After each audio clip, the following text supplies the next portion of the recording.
You are bearing witness to a great becoming. We're back. It's Better Offline.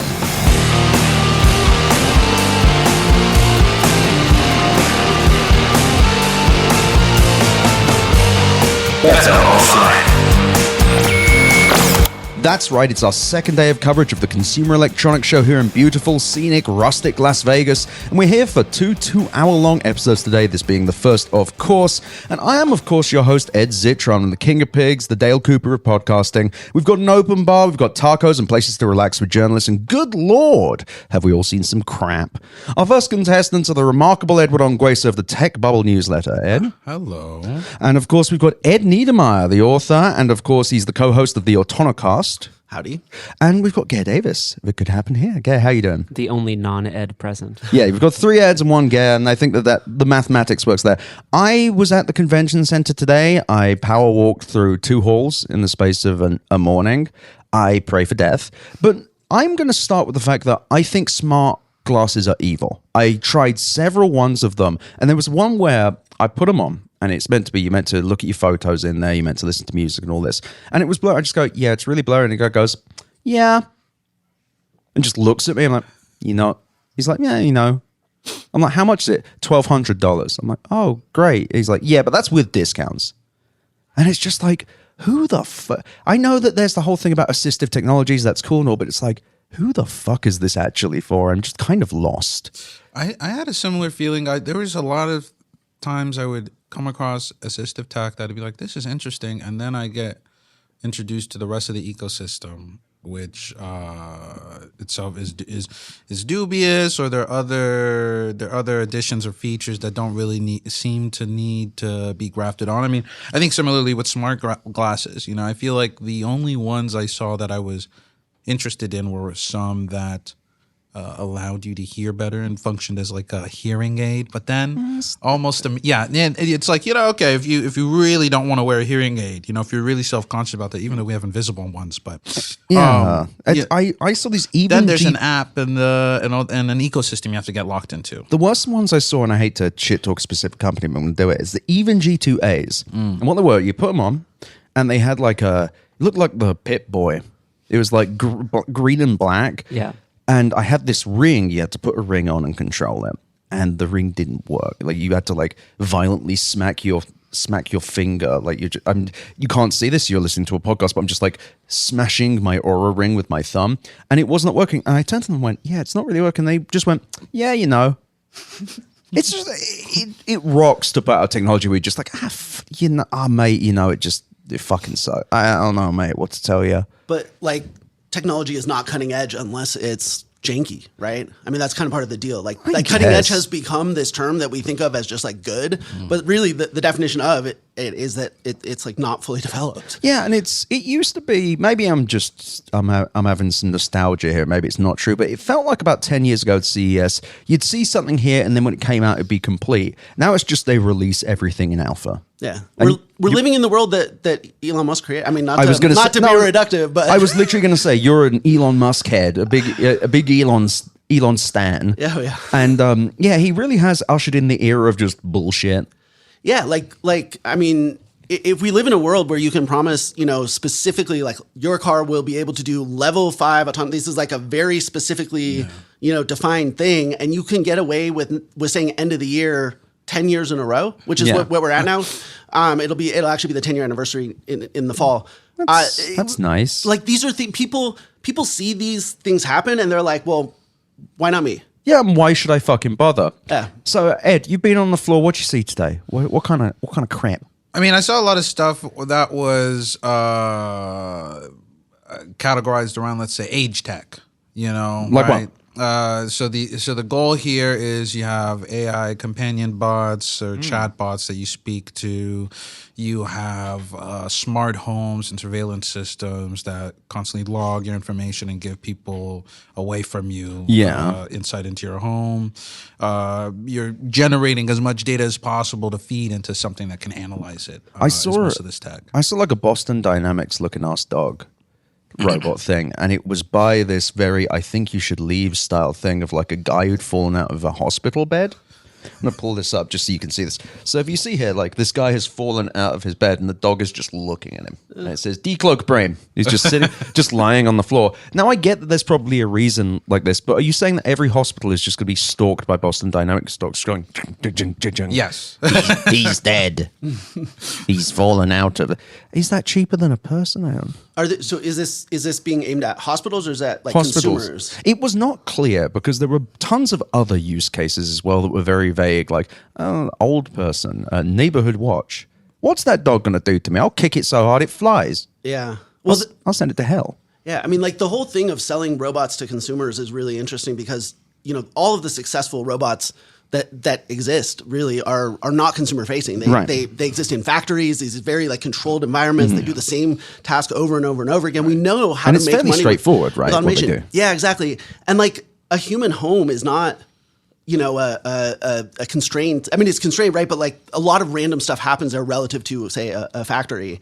And like a Roomba is something that you can kind of work if all your floors are perfectly flat and you don't have transitions. And, you know, but even that, like that's a successful product class, relatively speaking. And it's really the only one in consumer facing robots. And actually, iRobot went under. So Right. Why do you think? Why is there this constant attempt to reinvent it or to rediscover this path that ends in that goes down a dead end?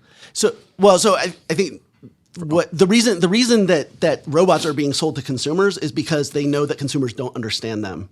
I think, you know, you mentioned all this age tech, like selling sophisticated data driven technology to old people. Why do you do that? Yes. Like, yes, there are some needs there, but also, you know, wealthy people will buy it without really thinking too hard about it. Yeah, when I talked with them, they were, you know, with a lot of these firms, they're like, well, actually, it's supposed to only be sold to like nursing homes and larger businesses. But yeah, sometimes people buy them individually because they're really concerned about their family members. So I think, that's similar dynamic where it's like, you know, if you know it, and also if you want to take advantage of it, you probably just can't buy one for your, you know, for your home, for your grandparent. Right? Did you see any robots? See anything robotic today? I walked past the robot that you showed, but I've not really been looking for products on show floor. I've mostly been going back and forth to panels and keynotes. What'd you see? Tell me about some panels. I went to the CTA, the Consumer Technology Association. Sure. I'm a professional. I also don't know. I know who runs this convention. I went to their keynote this morning, and they brought on like a few like CEOs from other companies. Like they had the NVIDIA guy on at the end. What anything interesting, or is it just like a lot of word slop? No, he was talking with the CEO of, I'm going to say, Siemens. Yeah. And they were talking about like digital, the use of digital twins in manufacturing, for these large like complex simulations. Yeah. So they talked a bit. They were also talking a lot about the movement towards quantum. How this is the next thing, because we're kind of getting tired with the AI stuff, right? So quantum is where they're going to be moving to, like the new hype thing. I'm guessing next CES we're going to see a lot more quantum stuff. But they have this CES Foundry event space set up specifically about merging AI and quantum, and that opens on Wednesday. So we're gonna have to check that out. Oh my god, I did. But no, and they did mention smart glasses during the keynote. Yes. One of the few products that the actual like the CES like guy, like Gare, I think is the name, who like actually mentioned was Persona smart glasses for tutoring. And like I've tried on smart glasses at this show before. I haven't not this year yet. And like the auto translation ones were always kind of interesting. Yeah, those ones always seem like useful, but it's like you never really fucking see them in real life. They're very limited. You don't see them in real life. They're usually the resolution's pretty low. These things are going to get better over time. But there was another CEO that they brought on, and I apologize, I can't remember his name. Okay. But it was during the first keynote Tuesday morning, on talking a lot about how wearable tech is going to make a big comeback because all of these wearables are now smart enabled, and you're going to have the AI in your ring, in your glasses, in everything you're wearing, your watch. Is going to start learning more about your life, and those AIs are going to learn about how the real world actually works, which allows them to be smarter and more useful and help us out in a whole bunch of new ways. And so they were talking about how, like, Fitbit first was a CES thing years ago, and wearables since then have some success, but have kind of become, has kind of been more gimmicky. and they're talking about how like wearables are going to become like a major thing now with the smart enabled stuff. Right. But yeah, and it's the other thing that both Gary, the CTA guy, and the Siemens guy reiterated on a lot was like electricity defined the last generation. Jesus and fucking Christ. AI will illuminate the next. And this was I've heard this a lot this morning. So and electricity defined the last generation. like the last like century, like the last 100 years, like innovation was because of like electricity. This was like the thing. Right. The next thing is AI, and the coolest thing happened during the Siemens opening keynote, where he was like, 120 or however many years ago, there was no electricity, and then all the lights in the convention center like turned off, like for the show. Everything went black, including they didn't think of this, including the teleprompters. Oh no!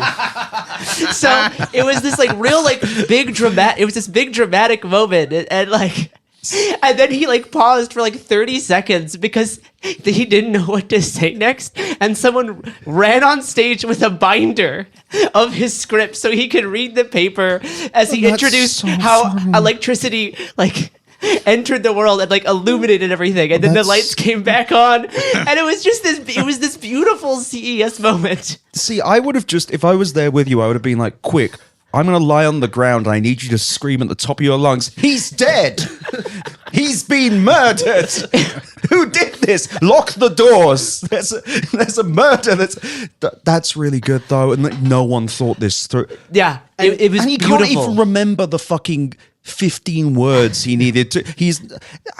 And I love I love that. It also just proved that like electricity is still actually quite important. It's very important. Also, the AI isn't going to keep the lights as useful on. as all these AI things are, sometimes you need a binder with paper on it. That's right. Also, I just can't.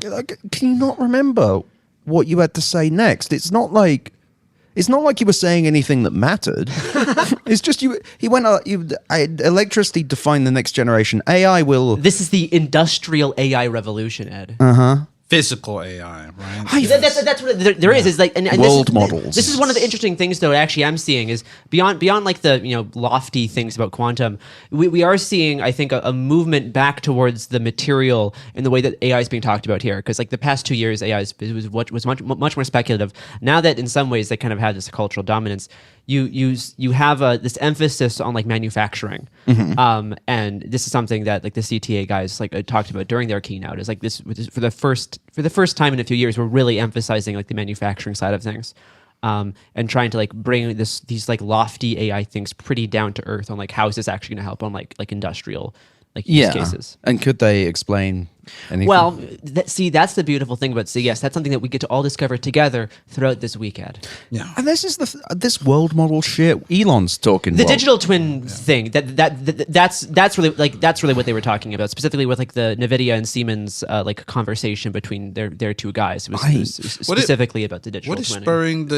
Is spurring the interest in world models this idea that there are limits to LLMs, even if we are LLM savior or fanatics and we think it's going to save the world, we need to find another way to embody it without embodying it. Yeah, essentially. So Jan LeCun's whole thing is like language is not like sufficient to create real general intelligence. Like the whole thing is animated by the idea that AGI is a thing that we can achieve. Yes. And that basically LLMs have proven that like language alone can create a simulacrum of intelligence up to a certain point, but like child it has pornography to in understand this case. the world around it, which is not just made up of language. It's so interesting that in response to being like, we reached all these milestones that we thought would open up the doors, the solution isn't that we are wrong or we need to radically rethink it. It's like, actually, we just need a little bit more juice. Yeah. Well, here's the thing. I think this world model bullshit and the digital world, I've been hearing. So, great thing about running a PR firm in tech is you hear a lot of terms repeatedly. I've had world models for 10 years. Not world models, digital twins.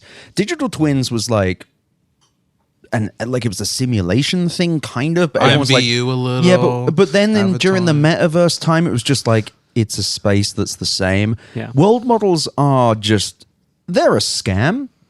Like I just like Fei Fei Li. Everyone talks very fondly about her spatial intelligence and all that. Where the fuck? Where's her product? Where's the thing she's done? Because world models, the reason they're pushing these in digital twins is because it's another use for GPUs. I was talking to an analyst this morning. Yeah, that's why NVIDIA was on stage when they were talking about Please this. God, keep buying the GPUs. Please God.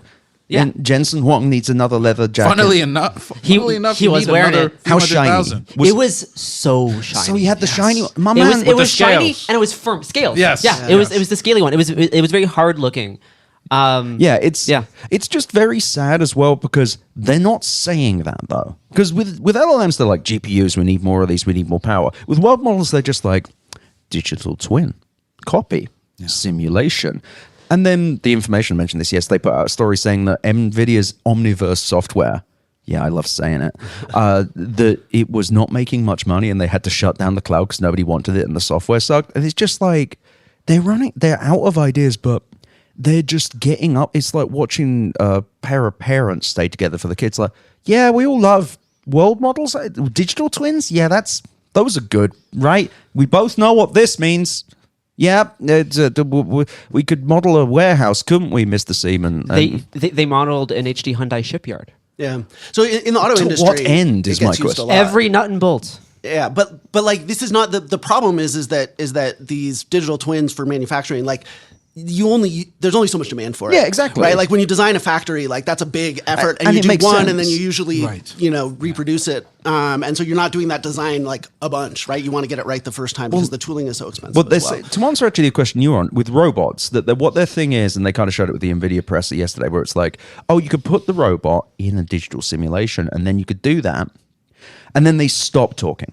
They just stop describing because they're like, and then the robot will be smart and able to deal with the real world. They don't really seem to link those two things together so precisely, though. And also, They talked a little bit about that specifically for the manufacturing, those, and being able, and one of the uses for the digital twin stuff is that, and even putting the AI in all the wearables is once they have enough data, both in the digital manufacturing, the AIs will know how to do it enough that we can make them run all physical manufacturing. Then you have AIs building robots who are building robots, and like all of that sort of like automation stuff. Right. Is kind of how they referred to it, but it wasn't something they like emphasized. I also, to your point, I hadn't thought about this until you said it, but yeah, what is actually the composition of demand going to look like? Where it's like, yeah, I actually just need to do it once because these are highly like, I need to know how my robot should operate in this specific circumstance. I need to know what the factory looks like, and then after that, I'll just copy and paste it. Why should I use the software more than? But that's once? actually a good point. Like, what happens when you program surely once the robot's done being programmed?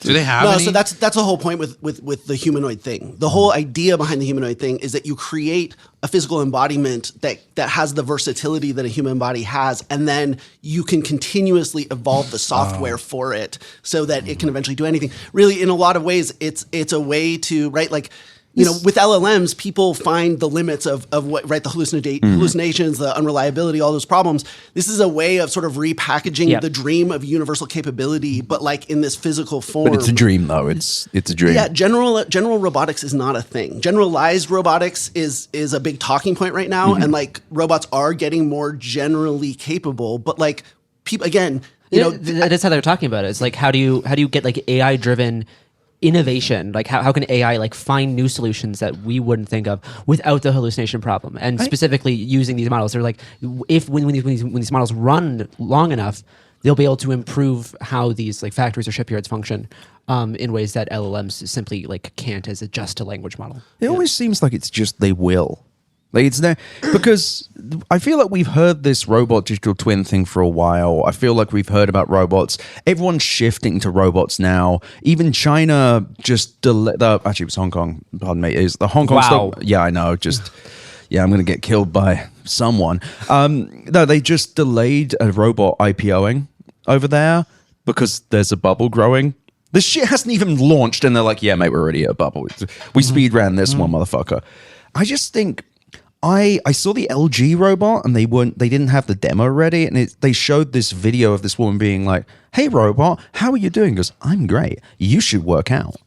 And it was just and it was like, "Thank you, Glorbo," or whatever it was called. I do want Body my robot to shamed neg by me the out. No, Yes. it was it was funny. It was like it walked over with like 2-pound dumbbells, and it was like, yeah, you should do Have you what seen works." these lately? Yeah, it was close. And she was like, oh, if I didn't have you, I'd just be laying around all day. Should I order more Lay's potato chips for you?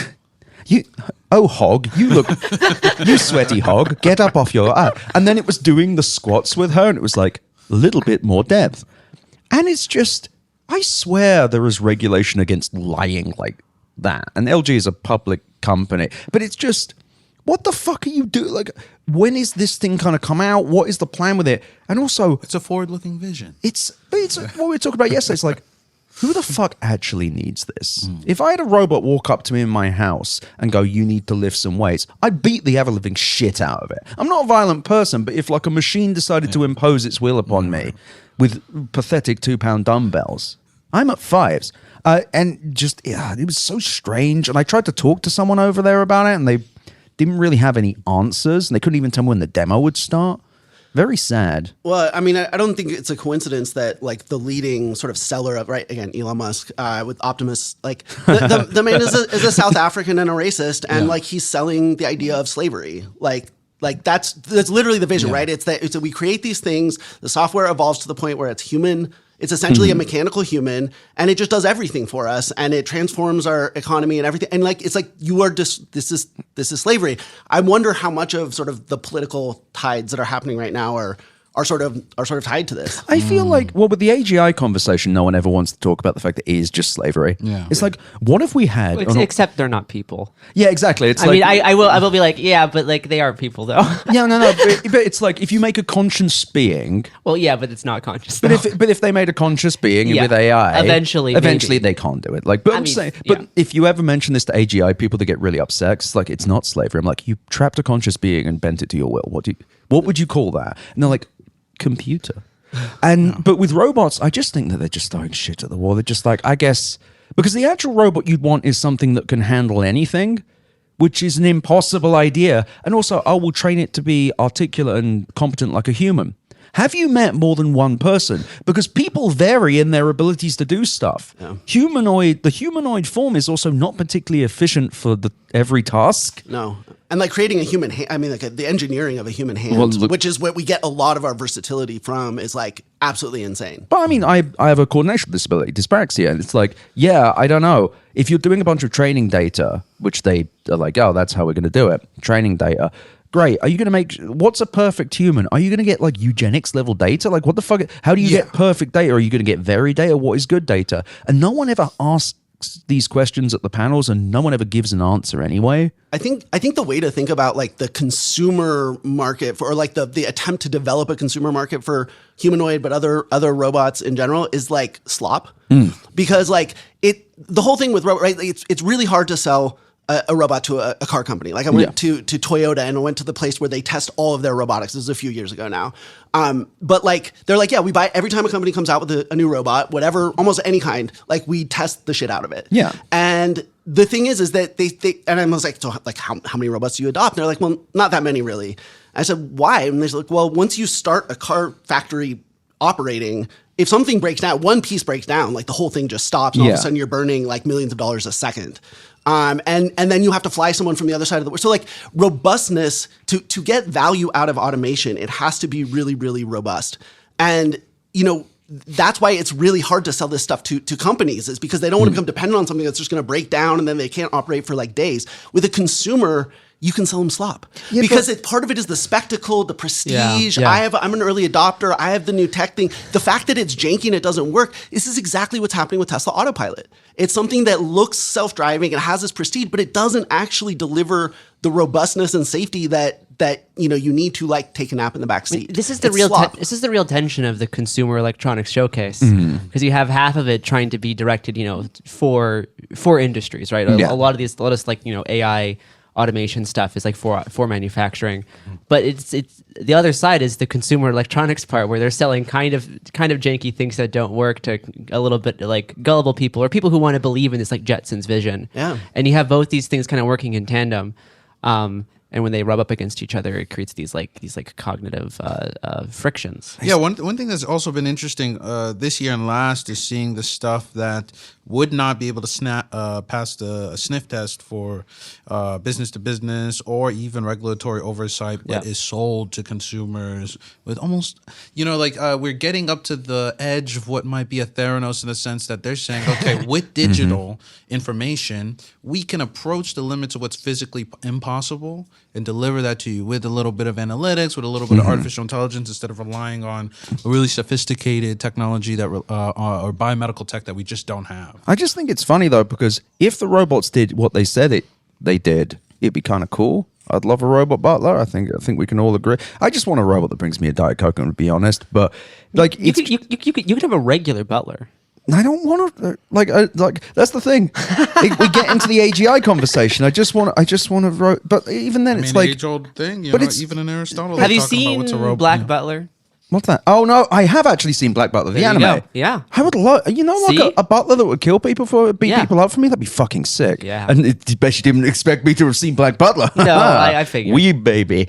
But this is the thing as well. It's like, even then I'm like joking around, like, oh, that'll be fun. It's like, not really. I can get off my ass and grab it. Yeah, Oh, come well, on. no, I've got a vacuum. It'll take me fucking 5 minutes. It's not that bad. Yeah. That's something I was seeing on the floor. It felt like a lot of use cases that people were offering for agents were actually Oh, hell yeah. Yes. it was just like Yes. convenience via a chatbot interface. I would talk to people, they'd be like, Oh, this man. is AI agentic cooking. And it's like, what's the Fuck agentic you, part man. of it? Not you, but yeah, them. I know. That's Yeah, what yeah. I said. I was like, what's the agentic part? And they're like, oh, well, like it had, there's a camera inside and it can see what food you have there. And then you have a list of recipes. I'm Once like, that's not again. an agent, but word. Okay.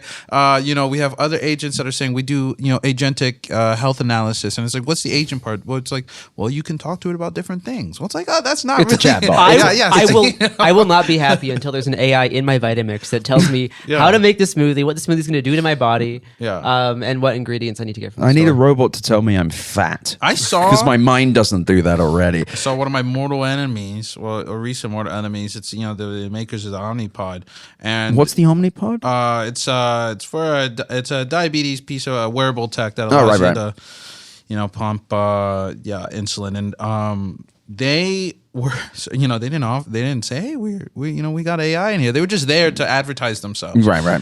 But one reason I hate them, but I also think of them in contrast with everyone else, is my partner's diabetic, and I see up close how often the device fails every single fucking day.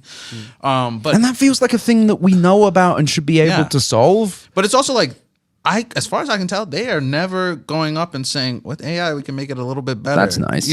But with every single other, not to be a fucking insolent show, but with almost every single piece of biomedical tech I saw this year so far and last year, everyone was saying, well, yeah, like there are a lot of inaccuracies, there are a lot of physiological limitations, there's some physical limits, there's some chemical limits, but with artificial intelligence and with enough data collection, we can transcend those. And that's the thing. How much data? Yeah. How much data? Next time, if you are listening to this and you're at CES, or any of you three, and next time someone says with enough data, ask them how much. Yeah. And ask them to get specific, because they don't have a fucking answer.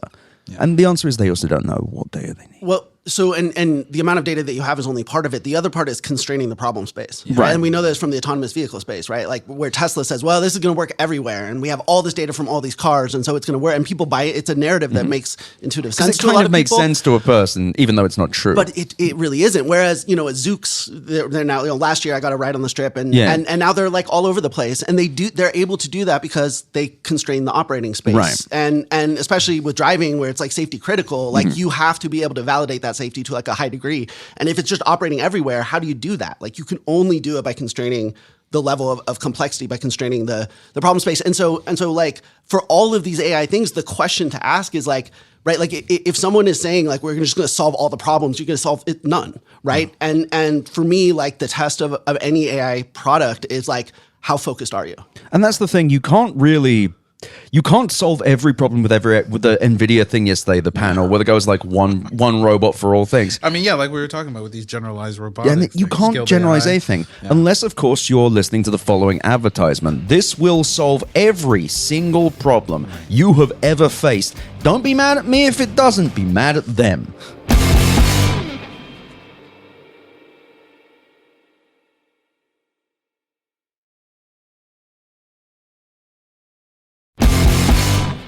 All right, we're back. We've got, of course, the great Edward Ongweso Jr. of the Tech Bubble newsletter, Hello, folks. Ed Niedermeyer of the Autonocast, Hello. and Gare Davis of It Could Happen Here. Now, here's the thing. I was also seeing some terrifying AI children's products. Oh, I love those. Yeah, I love those. There stuff. was one. I'm just going to pull this up because there was one that just all I could think of was kicking No it. world where I let You know, my kid AI scream. me land. There's none. Yeah, you should put AI and child into your search bar right now. I'm not. No, I'm not. I don't use X.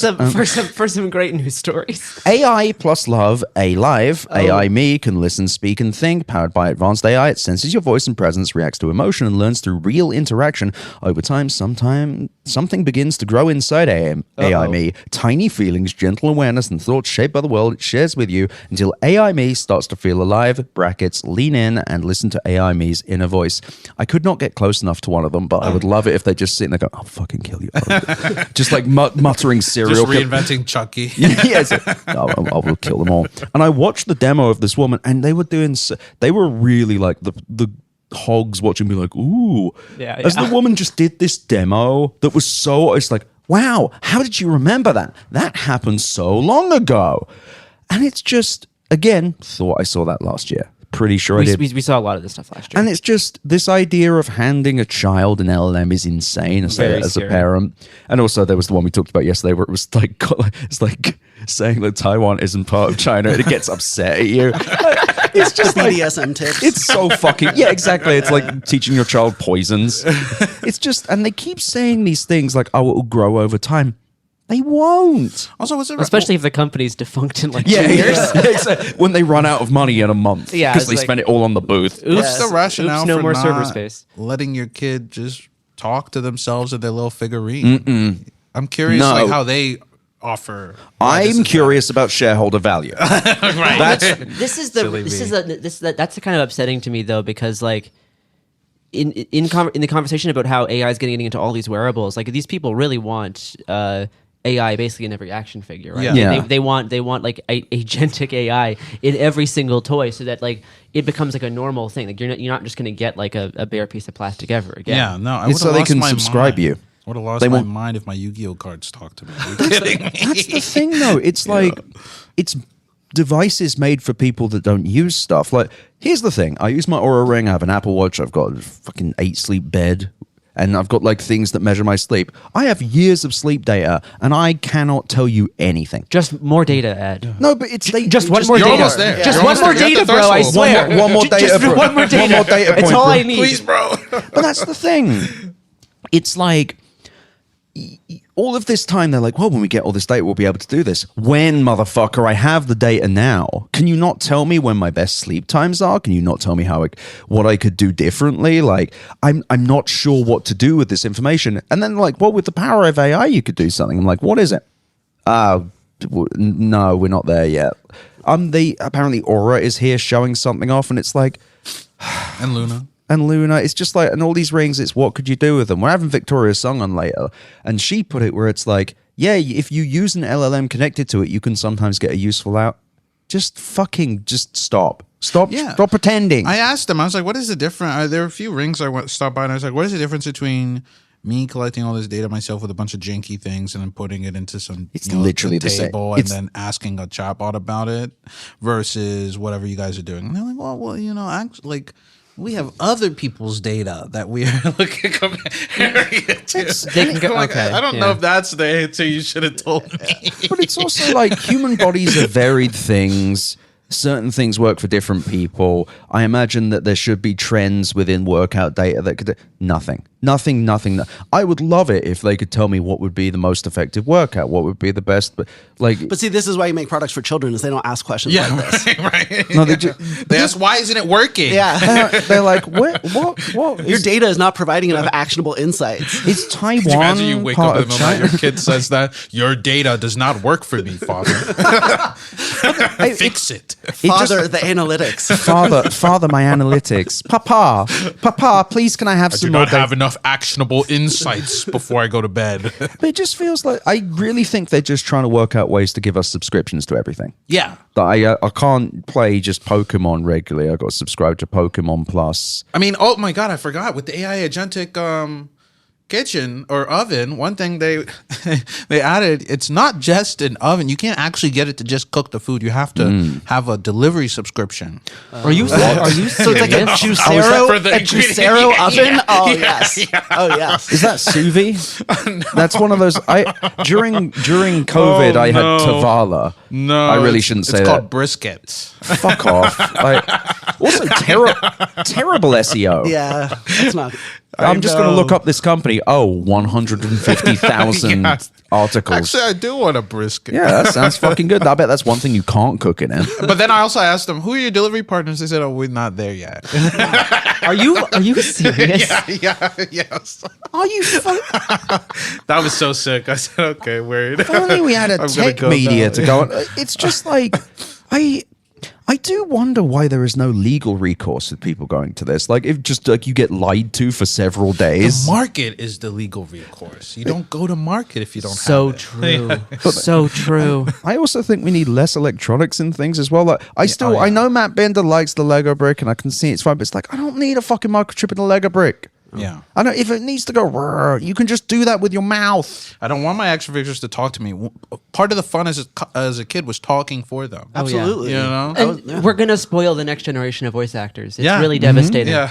But also, we're gonna turn children. Like I'm like wishy-washy when it comes to how bad screen time is. But you know what? I actually think it is bad making every single toy into some individualized autonomous AI, even though that's complete bullshit. Some LLM-driven bullshit. And like they make the noises for you, because it's like one of the joys of being a child was like having an imagination. Yeah. 100%. Yeah. And it's like, I don't know what, like they want to take that away so they can put a subscription into it. But it gets back to the thing we were saying yesterday as well, where it's like, these are just products made by people that don't interact with anyone. It's like, oh, one of my biggest problems. Oh, fuck. My kid keeps wanting to talk to me. I was going to say, what better way to tell your kid that you hate them than giving them a chatbot? I mean, like basically? this makes sense because like they're selling this to people who are like upper middle class, upper class. They don't have time to spend with their kids. Like that's what these products are targeting. Is both parents are working. They probably have some kind of like live-in nanny. The kid's probably relatively isolated. Like that's what these products are really for. It's for these like relatively wealthy parents to buy for their kids because they don't spend time with their kids. Right. And like that's like because people who are like working class aren't buying these things. Well, they can't afford them because they're insanely expensive. Yeah, exactly. One of the most unexpected use cases for autonomous vehicles actually now is people putting their kids in Waymos. No. Yes, And like this is a real thing, and they will Uber has not- a whole thing for this. We Uber have- and Lyft now, right? Oh, do Where- they? Yeah, Oh, they my- have advertising Yeah. for now. You can just send your kid off, and they're safe. Your kid will be safe. Which they had to massively mark on the Handing- safety because This adult makes, passengers Oh are my safe. goodness! No, we need like a new QAnon to shut this thing down. Yeah, like I they, know, They like, I know. Wayfair trafficking children in Waymos. It's The right wing is just like, no, we need to take attack. them straight to Straight the to Trump pizza Towers. place. them. Yeah. Let's psyop them. They're sending these kids in Waymos to Mar-a-Lago. Take it to Comet Pizza. Yeah. Like, it's just, so wait. Okay, completely off CES for a second. So you put your child in the autonomous vehicle, at which point your child is alone in a car. Yep. And it drives around. Yeah. What if something goes wrong? That's a great question. Okay. This is for like Ed, one- aren't you a journalist? You should be asking these questions. Yeah, I am. I'm on the podcast doing. I mean, I think the magic of like CES and stuff is that like technology does make people turn their brains off. Like Yeah. people are so conditioned to believe that a machine is somehow better than them. We're so surrounded by machine, like and I think that's like a perfect example, right? Like why pay someone who is like trained to take care of your child when like a robot will be just as fine. Yeah. You know? I still think we need to. My big socialist thing is I think we need to create like a state-funded nanny system and like for like working families and just make it the best paid thing. Listen, ever. This is- I agree. no, just read turn it Roberto into like an Unger's The incredible- Care Economy because Hopefully- that's a good one on Hopefully they'll do that in New York. But like you see parts of the tech industry sees that kind of want, but they want to fill it with like agentic childcare or whatever, right? Finally. Like, I mean, that's also the thing with the age tech, right? I mean, it's like, okay, so look, we have a large scale problem in our society where a lot of people are aging. They don't have support infrastructure. A lot of ways we can handle this. How are we going to handle it? Well, since we don't really do technological innovation, we're going to do the lowest bottom denominator thing, which is, we let the private financiers drive the development of what the care infrastructure is going to be. Yeah. And a lot of that just means bullshit so that they can scale up to then get into some other business model, right? So it's same with the childcare, same with the elderly care. All of this shit sucks, and it's also not even seen as the end point. It's like a stepping stone so that they can get into some real business. The thing is, I don't think that there's as much intention behind it. Is my thing. I don't think there's a master plan. I just think they're like, fuck, what my biggest problem? My old fucking dad keeps calling me.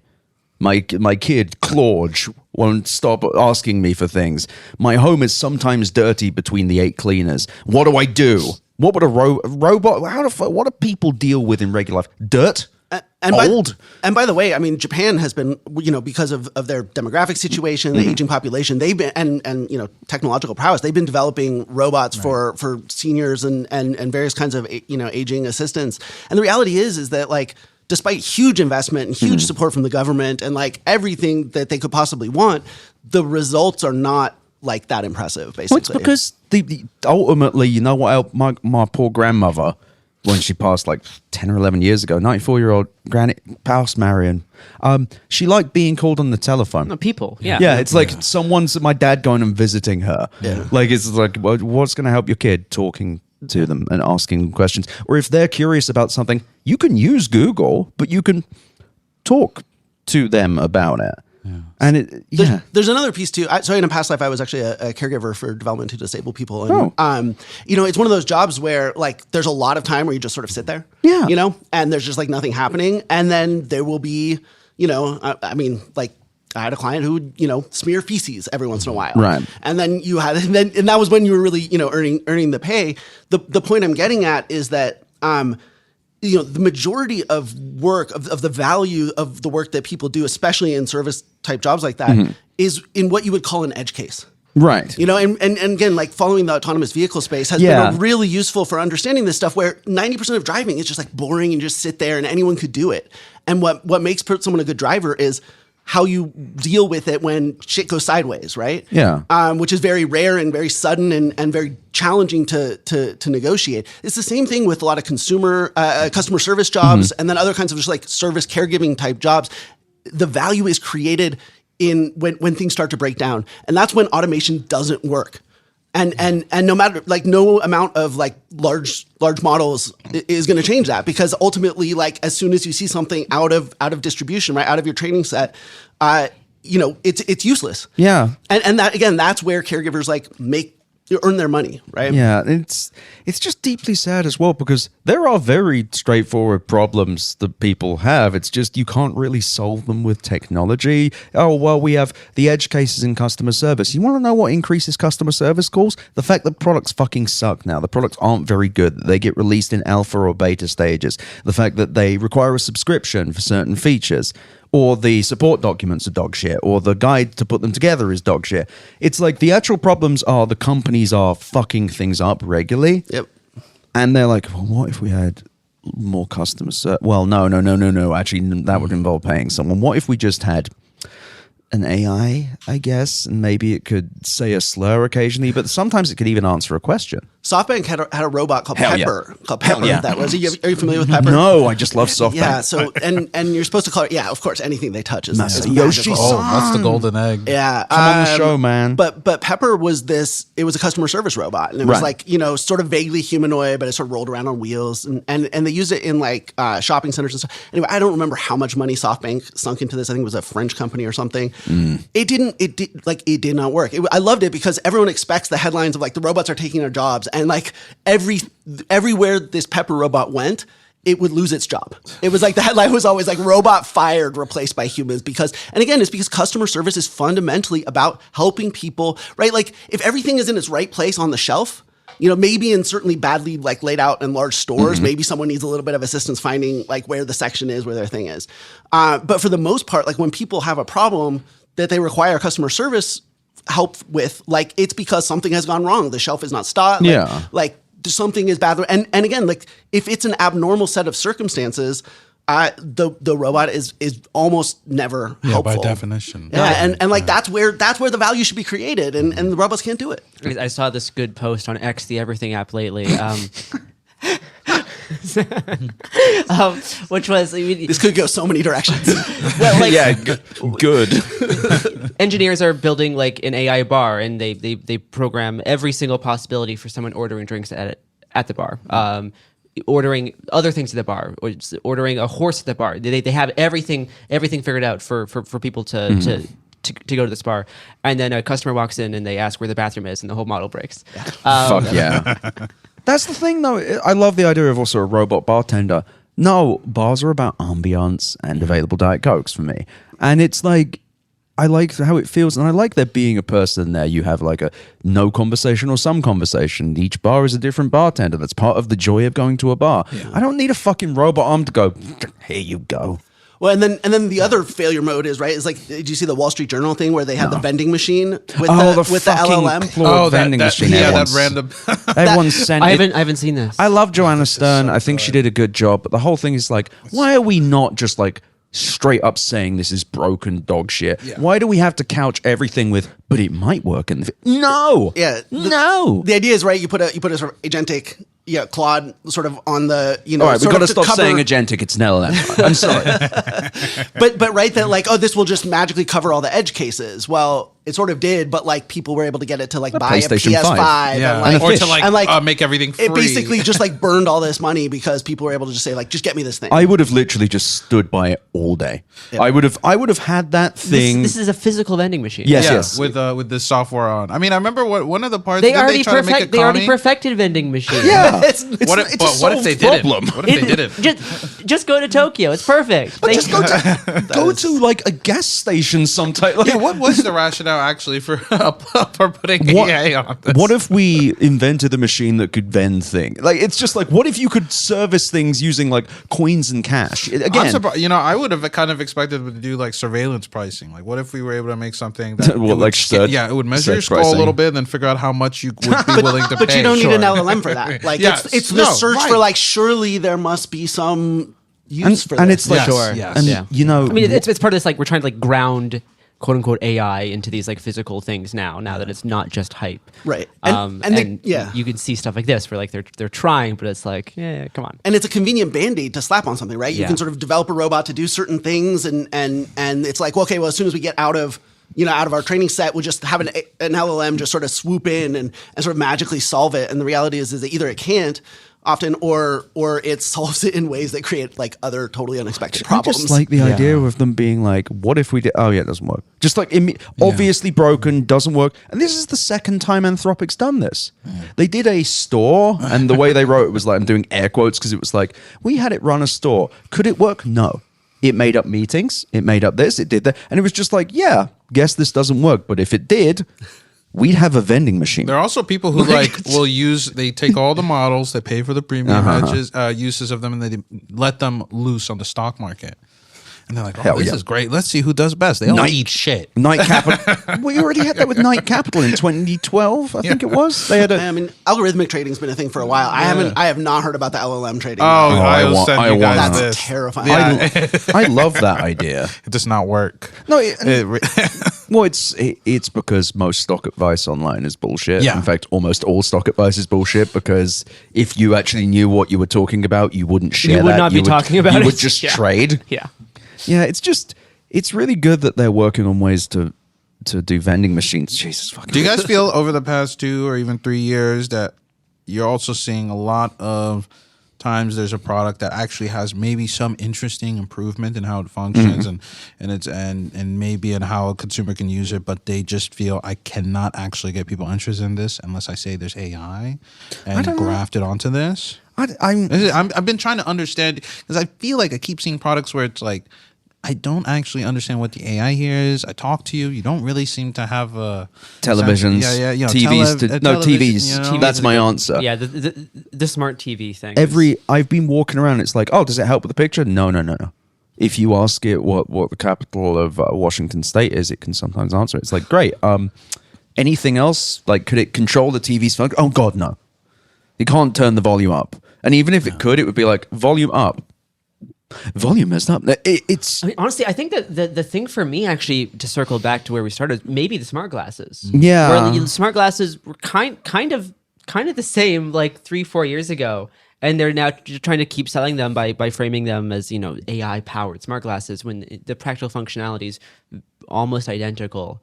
And you have you had that one like New York startup. It was like that cheating smart glasses thing. Cluely. Cluely, yeah, right. Oh, so like God. they're trying to find these ways to like make smart glasses to like find ways to convince people to actually buy these things. But it's just like what freak would use them? That's the problem. And the only thing that's actually, I think, gotten people to buy the smart glasses is the covert recording. Yeah. That's the only thing that's actually gotten people to buy and wear these things, is that you can secretly record people. And that more than the AI thing has actually been the thing that sold these glasses. I wonder if there's going to be more of it. I mean, like, I'm old enough to remember the glass backlash. Like, how is that not? I mean, I've been seeing in New York, people break them. Yeah, okay. So I've heard Well, people said about that. There was this amazing video of someone on the subway, Yes. and these guy, just like exactly the kind of white guy, he'd just being like, "What? No, you're gonna fucking do so? You're gonna do so?" And the woman is just staring, dead-eyed at the camera, just kind of like, As far as I know, come over here, see what happens. Still hasn't gotten in trouble. They should get the key to the city. The Give her a Mandani Caliphate should elevate them. Like, Oh yeah, we're looking into it. no, it's. I just also like, who is walking around? I was saying this yesterday. Who's walking around being like, "What the fuck is going on? What the fuck? What is that? It's a curtain." What kind Well, of? Who is sitting around being like, "What kind of tree?" That would be a great Tim Robinson character. Yeah, though. Like, what is that? That is just a tip. What the fuck is going on?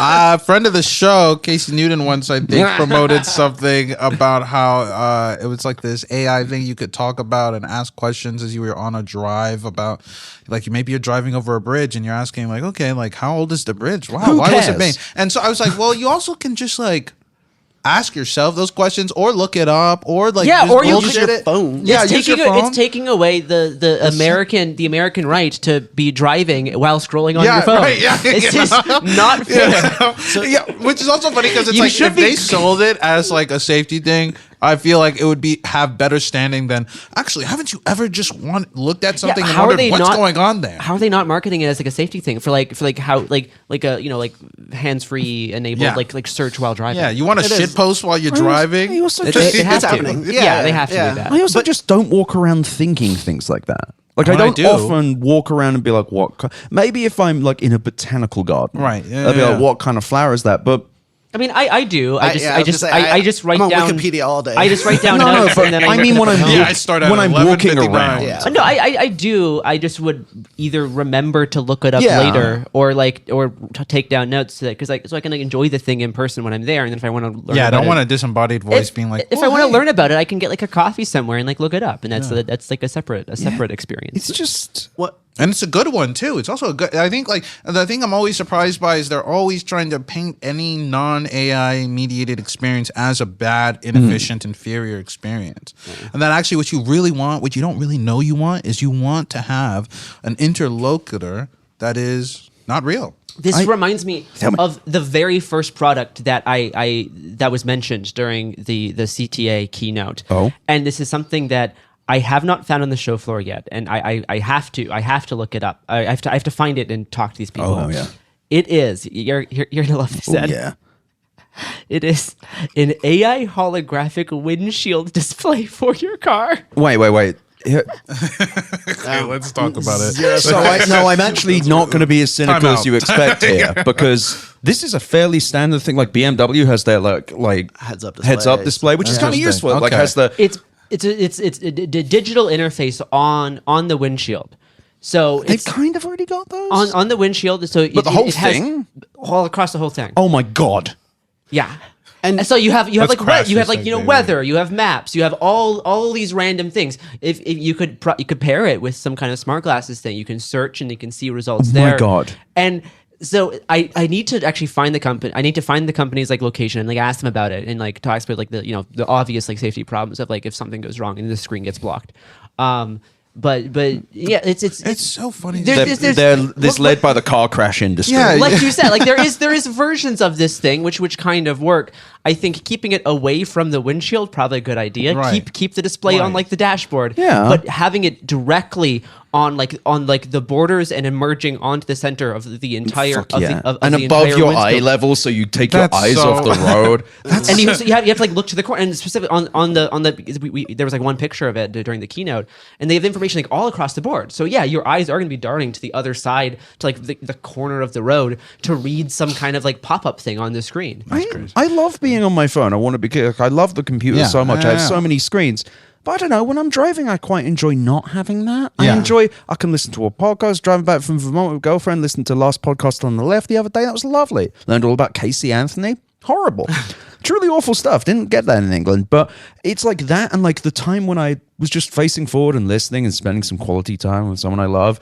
Like when I'm driving on my own, I get a chance to listen to podcasts or listen to music. I don't want to bleep. What's the weather like? I can look out the window. And Imagine I sound like fucking Dennis Leary. Like driving I just upstate. want to know. I just want a regular phone. It's a beautiful road upstate, and you get an intrusive thought. What year did Genghis Khan attack? And you ask it, and the screen lights up like someone threw a flashbang inside because every surface gets illuminated with information. Genghis Khan was born in 1982. 1258. For 10 years, though, like the auto industry's been coming to CES and trying to do what I think like all of these AI companies are trying to do, which is ultimately either replace like Google or really like your phone as like the portal to the digital realm. Yes. And there was and like to this day, there's still this like battle inside these OEMs of like of there's factions who believe like that cars should be cars, and I think they're actually sort of you're seeing sort of like physical buttons come back, Which I love. That pendulum is swinging back, and I think that's because the reality is that your phone is still the best way to do all this stuff. But they're working on making that worse. I will say it was exciting when I was at the Renaissance Hotel. I saw Faraday Future. Oh, They they're had- still here? Yeah, they've got like these weird like dad wagons now. Tell me with about like what's Faraday Future. That's a long and sordid story. Ed, tell me if I'm wrong. Faraday Future is a company that sometimes makes cars, but sometimes goes bankrupt. So they've managed amazing. They're one of these companies that like no one is quite sure how they haven't gone Oh, I bankrupt thought yet. they did. Oh, I'm thinking of Fisker. Yeah, Fisker. So Sorry. we've gone through two Fiskers. Fuck yeah. Yeah, So no, cool. there's I love Two different ones or one they've gone bankrupt and then they're like, we're back. It was this guy started a second company. Sick. I think Fisker was the one with all the weird Chinese Fuck money. the market. Yeah, so the first one was one that was sort of like it was like a kind of like sexier Model S sort I of, see. but it was like a hybrid, so Yeah. it wasn't quite like that electric. So that was sort of 2013, 14, 15 something. That went bankrupt, and then he came back and made this car, the Fisker Ocean. But wait, which is Faraday like- Future though. The Faraday Future. Okay, so it's like this Chinese, I think, money laundering operation. Yeah. I'm really, I'm not entirely Alleged. sure. I'm not comfortable calling them an automaker. Well, they have cars. There were cars, and they had like they have- 3 screens. No, I remember. They have a car. I think was it 2017 that they were one of the in the peak sort of like post or sort of like Tesla They fueled got 3 like of the fuckers. car hype era. They had like a legendarily it was them and Leeco. I get the two of them mixed up, but there were both of them had like legendarily like bad but like expensive and massive like spectacles here that like did not go well. My kind of car. And then like the next year they were like, they didn't even have a booth, but they would just sort of like brought their car and just sort of like parked it on the curb and hope that people would see it. And like, I think they're supposed to have a factory here. I think there's like 3 different places where they're supposed to have So factories. cool. There's supposed to be one in Southern California and one here. Yeah. And then I feel like they pivoted to AI at some point there too, but I hope genuinely so. like, there's only so much you can pay attention to. So it's the Hyundai Mobius, I guess. The Hyundai Morbius. That it is. It's more a than holographic windshield display, which is a transparent display system that transforms a vehicle's windshield into a digital interface. I want a window. The technology enables the display of navigation, driving data, and digital content while maintaining cockpit openness and visibility. Someone's watching porno on that immediate. Just my Uber driver. Being projected onto the windshield. Nice. I mean, I already like every. Like, what are we doing, guys? Look at the road. No, Well, have you seen the size of screens in modern cars too? Like you Oh, need they're- it's no, the- not the enough Mercedes to have the, EQS. They all have an iPad. Like in why them. you can I see like hate it. why are they projecting a fucking movie on the right side of the windshield? gets- So you back can watch to- Avatar 3. It gets Fire back to the and thing Ash. though, where like these people don't have human experiences because these people all get car service. 100%. You think any of these people are like getting in their car to drive, other than like their I see. So fucking- you think they're trying to be like, how do we recreate what you want from first What- principles? No, it's You like, know? what do those fucking pigs who drive around all day? I driver, don't. what do you like? I don't look at my driver, Yeah. but like when he drives, he seems to be looking at that transparent thing. He's just looking off into nothing. Yeah. He should be maximizing his efficiency. What if he was What if he was content maxing? Why don't we have LinkedIn on the windshield? Oh, But like, you know, there's like parts of this, like having like the navigation map like right above the steering wheel. Maybe not a bad idea. Yeah. Maybe not a terrible idea. Kind of already happening. Having a movie, having digital content displayed on the right side of the windshield. Like, why? So I'll tell you, I think that For a car I'm crash. guessing, knowing the auto industry, sort of the thinking behind this is probably that this is like a software addressable thing, right? So in the same way that Tesla took all of these controls that used to be with knobs and buttons and dials and menus and this and that, and put it all onto basically like an iPad. yeah. This is sort of the next generation of that, where then you're no longer constrained to one screen. You can create like almost infinite variety modular. if it's sort of a projection based system. It is a projection That's system, how yeah. so and again, it's, you know, I think, you know, in the auto industry, you know, you want to make an investment in hardware that you can then maximize over a lot of time. And so, you know, software addressability is like or software defined vehicle is like the buzzword, right? Yep. And the idea is that you can do what Tesla has done, which nobody in the industry thought was possible, which is make the same car for 10 fucking years and just, you know, throw the plebs some like fresh software Some red updates every 6 months or so. High brightness, full color images directly onto the glass. I love this, and we have to cut this. Well, we're cutting this 30 minutes there. And next ad for us is from Glunt, the slop for hogs. What if you hear anything else? It's for Glunt, I promise you. But yeah, catch you in a minute.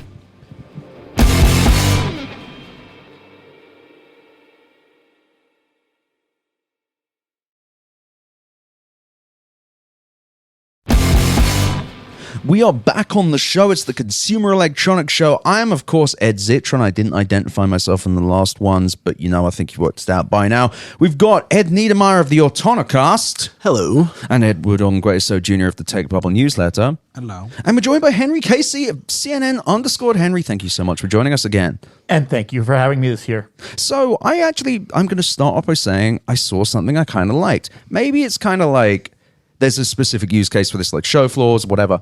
I saw a company that's doing wireless TVs.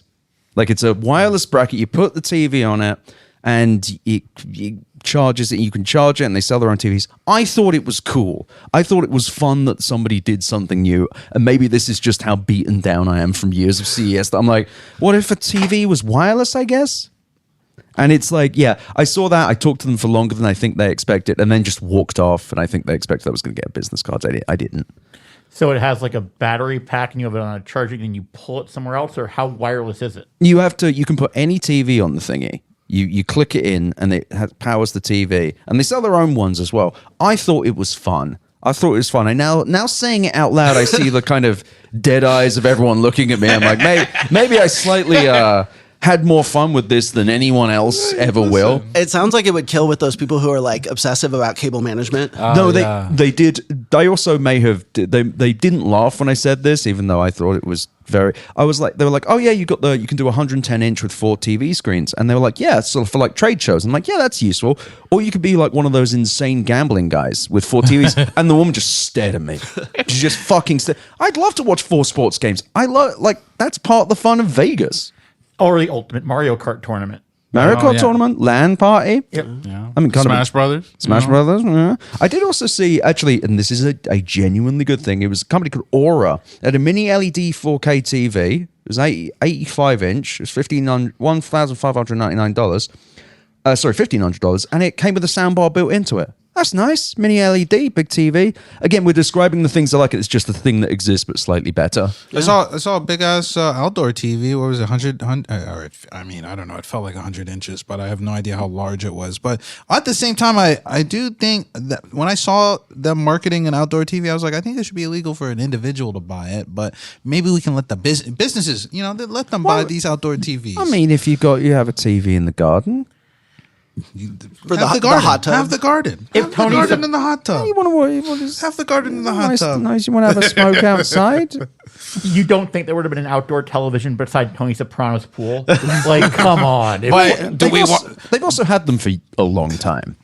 I'm just saying. I'm coming in from New York. We're looking into it, and we're gonna ban them in the Mamdani Caliphate. All Okay, right. we're looking into outdoor television. Mamdani's the struggle sessions for outdoor Yeah. TV owners. Hey, listen, we're starting though for landlords. Yeah, that's the good shit. Henry, what have you seen at the show? Now that my two things I liked have bombed. Well, bouncing off the wireless TV stuff, it's not exactly wireless. You can see the one wire connection going to it, but LG's new wallpaper TV is their new kind of take on what if an art TV was also an OLED TV. Art TVs, for the uninitiated, Samsung's frame. So you can put art. This is like an OLED. So you don't really want to have a static image because you're going to ruin your television set with burn-in. Instead, you can have a slideshow mode of your art, but it's barely, I think it's 9 millimeters thick, and there's one power port coming out of the back corner. You can hide it. And Samsung's been doing similar with the Frame Pro. But the thing I'm most excited about is an $80 10,000 milliamp power bank from Nimble. Whoa. It breaks in half, and one half has a USB connector that unfolds. The other half has a USB-C cable. So my best friend, when we go out, he never brings a portable charger. I do. Now, share the wealth. Don't have to sit next to There we each are. other. And it's like actually solving a problem, Yeah. which is like the CES question of like, is this solving a shareholder dilemma and capitalism growth, or is it doing something that like my parents will really like because one of them will remember to bring it and the other one will never remember? Yeah, and that's the thing. Like like I saw an LG thing where it was again another wireless TV. There's a few of these things, but it was basically you had the TV in one plug, and then you could plug all the HDMI shit into it. And it was low latency, no latency. That's cool. But again, it's like everything we're describing doesn't feel like the future. Like I'm saying these things out loud. I'm like, yay! What if something was like, oh. But that's like the bifurcation of the show is that it's either these like small iterations that are actually useful, or it's these like wild pie in the sky that will never actually That just don't work. Yeah, Like, and it's you kind of have to have both for a show. I mean, you know what? You don't have to have the vaporware stuff. It would be nice because I don't know, maybe we're just out of ideas, but I know that it may seem like I'm a huge cynic. I would love to be wowed. I would love to be amazed, and I would love to see stuff that made me go, wow, new thing that I like. I'll be the positive guy again because Please. vaporware that becomes actual product, and it wasn't vaporware to begin with. We see the words concept product a lot at CES. Yes. I think I might have mentioned last year that Lenovo's had a laptop that would rotate its screen to track your yeah, face. yeah. That's actually going to be for sale. They showed off the finished version of it this year. How much? The price escapes me. I'm not even sure. But Yeah, that's the thing. That's the thing. They never do. I didn't write the article. My coworker, Mike Andronico, did. okay. CNN underscored. He's got a video on it. We Oh, covered nice, it. all right. But no, it's like you knock on the lid and it opens up on its own. That's fun. And if you're in the kitchen and you're wanting to watch read a recipe on your laptop screen and you're moving your head around, I could see that being useful. Also, content creators, Twitch people, like all the sorts of people. There is like it's a weird. You're gonna figure out who needs this. But it's something that seemed like vaporware one year and actually is on sale and is going to come to sale the next. So it's sort of like saying, hey, don't think CES is just for the next version of the friend pendant, like stuff like that. Have you seen any friend pendants though? Not in the I've wild. been looking. I'm looking for anything like that. I want a sassy. Oh, I think I saw. I did not get to go to the pendant, but there's gotta- there's a pendant on the Venetian Expo floor that I have to chat with them about. I was a little too taken with all the biomed stuff. oh, okay. No, I really I want more AI that's hostile towards you. Yeah. I want like when Victoria was on a few months ago, where it was just like, no, that's not true. Just gaslight me. Yeah. It's like fuck me up because you know what? Stop pretending this is going to be my friend because I know it won't be. Yeah. I mean, I do love when they're like, hey, like we're gonna have robots in these workplaces, and they're just gonna be your buddy. yeah, I They're not going to be your worker. You're not going to be your colleague. They're not going to be your slave. They're going to be your buddy. So I was going through my photos as well, trying to find something useful, but I did find a booth where I could not work out what they did. It was just called Wow Now, and the tagline was "Make your inside outside." Make your inside outside. Make your That's a inside threat. outside. Sounds like a threat. That's David Cronenberg. I'll take a Yeah, pass. yeah. Thanks, but Yeah, actually, that is actually the plot of Shrouds. It's one of the best movies of the year. Yes, exactly. It's a defense against fairies when you turn your clothes inside out. That's the only way they don't get We you. will talk about that after. I saw a company called Pom where the logo kind of looked like it said porn. That was nice. Yeah, I really did look. I've been looking for stuff. I saw a company called Zeus that was claiming they had the only GPU designed for high performance workloads. And it's like, They got Love Sense again. also, you know? what's Love Sense? Sex toys. That's nice. But a little, maybe. yeah. Oh, Software remote. defined. Yeah, right. Yeah, Also, yeah. um, So it's got some software. you Power know? hat. I found a power hat. Power hat. Power hat. You put the hat on. It's like a. And it gives you power. One of those floppy hats. It connects to like a solar charger, I guess. What? Yeah, and dual USB A and dual USB C ports. You know what? It's a If I solar wear a charging hat, I'm hat. doing a bit. No, that is the only permissible one is like if you're like long distance hiking or a fisher. Okay. But the people buying this maybe they'll be outdoors people. Like Robert Evans, I know does a bunch of like solar. I think he's done solar stuff where he's just like when he goes into the woods for a few months, like to hunt the Sasquatch.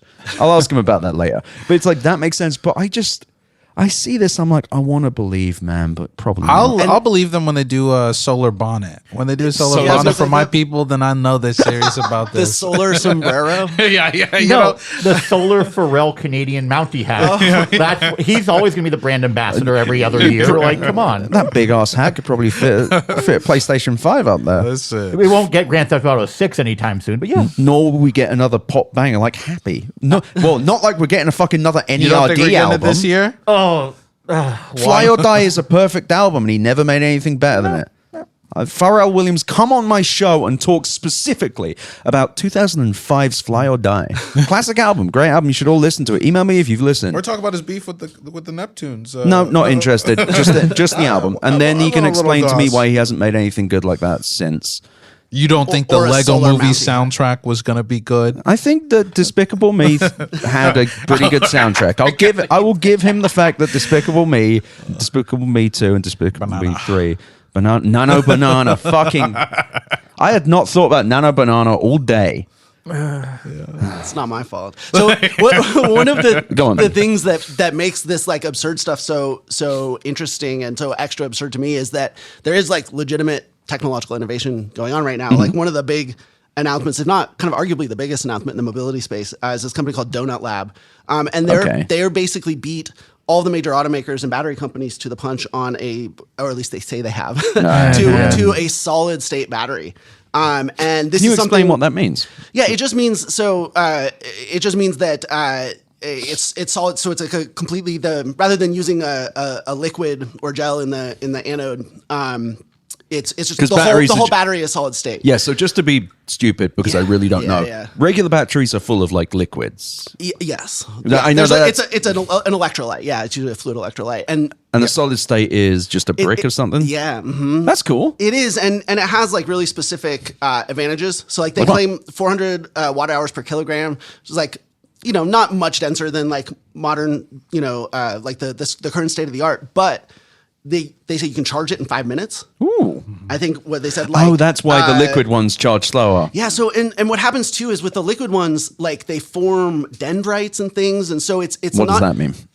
Yeah, Sorry. I get above my own pay grade really fast with this stuff. Battery technology is like really complex, but basically you can think of it as like sort of almost like crystalline structures. That Right. form Okay. So things form inside it that slow them down. Yeah, and it create friction and heat and then fire. So But they this made is, the solid state one though. The solid state does not have that issue, so it's like unaffected by temperature. Cool. And you can charge it really really fast. Damn, that's actually like really good. And This is- so that unlocks. Does that unlock new use cases? Then, if it's like you don't have to worry about the internal temperature, maybe you can run it a little bit hotter than.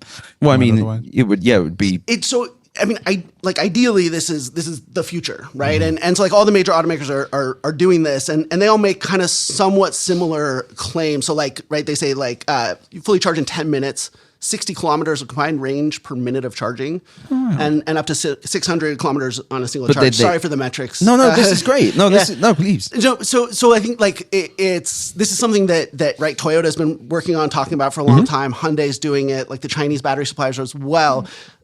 I think this is like a little British consulting firm, and their first use case is a motorcycle. So it's a little questionable. Did they show it yet?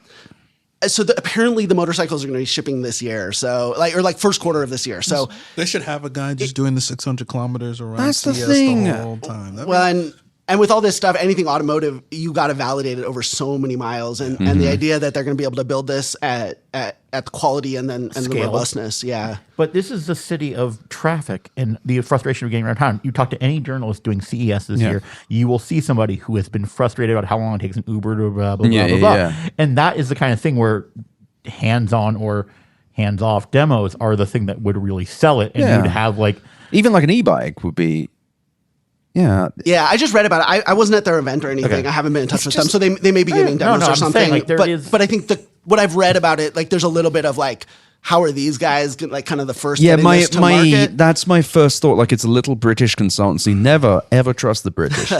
And also, just is Britain a hub for battery technology? It has been more so. Oh, okay, cool. Yeah. So like, I don't want this to be fake. I want this to be real. No. Like there are incredible British engineering outfits, especially in the automotive space. So like a lot of Formula One engineering work takes place in the UK, in the right? Oh, of course. Yeah, and that's all heavily electrified now and becoming more so. With the new 2026 rules. So wait, you were in the car section as well, right? Do you see anything? Just very briefly, unfortunately. Yeah, I had to go to I've listened to the NHTSA administrator talk, which is interesting. How was that? I mean, honestly, like for this administration, it was like sort of surprising. And that's the National Highway Traffic Safety Administration. Yeah. So I remembered all those words. But anything good or just? Well, from that conversation, well, like a much higher level of sophistication than I expected from someone who works for Sean Duffy. Oh, okay. This was like a pleasant surprise. And like clearly, like I think the administration wants to be seen as doing something to help autonomous vehicles. Right. The problem is that like regulation is not actually preventing autonomous vehicle deployment. Like that's not. It's kind of like AI. It's like they're like, oh, we need less regulations around AI. It's like that's not. We don't have those. Yeah. Oh, we got one going through. No, fuck off. The problem is you don't have enough power and no one wants to pay for it, dickhead. No. With autonomous cars, it seems like the problem is the edge cases, like you were mentioning. Yeah. So he was talking, and this is interesting. So kind of the big challenge with AVs is that, right, like you can't just create right, we have a driver's test, right? You go out and you do some basic things and you prove that you have this sort of like general capability and they sign off. You didn't almost kill anyone and you can be a driver now. That doesn't work with this technology because, right, all you do is train for the test. Yeah. Right? And then you get vehicles that train for the test and then they pass the test and they go out and they're like totally useless in the real world. So this is actually like creating regulation for AV is actually a much less trivial of a problem than people think. It's, right. People are very quick to say, oh, we'll just regulate it. Well, when you get into the weeds of how to do it, it's actually quite complex. And again, I was shocked that the guy at NHTSA actually has like an articulate level, view. Yeah, and like a kind of a sophisticated sense of like, okay, you need to have a test, but you can't have it be some static thing. And like the fact is like, we have this sort of self-certification system anyway, and that like if you're faking compliance with a safety standard, that's sort of illegal already and stuff. Right. So it was like sort of encouraging. The problem is that this is also being used as like a power grab at the federal level because states, right? So like historically, cars are regulated by the federal government, but drivers are regulated by the state. Oh, right? Yeah, you of get course. your driver's license makes from the sense. state DMV. Well, so that's a huge problem, right? Like the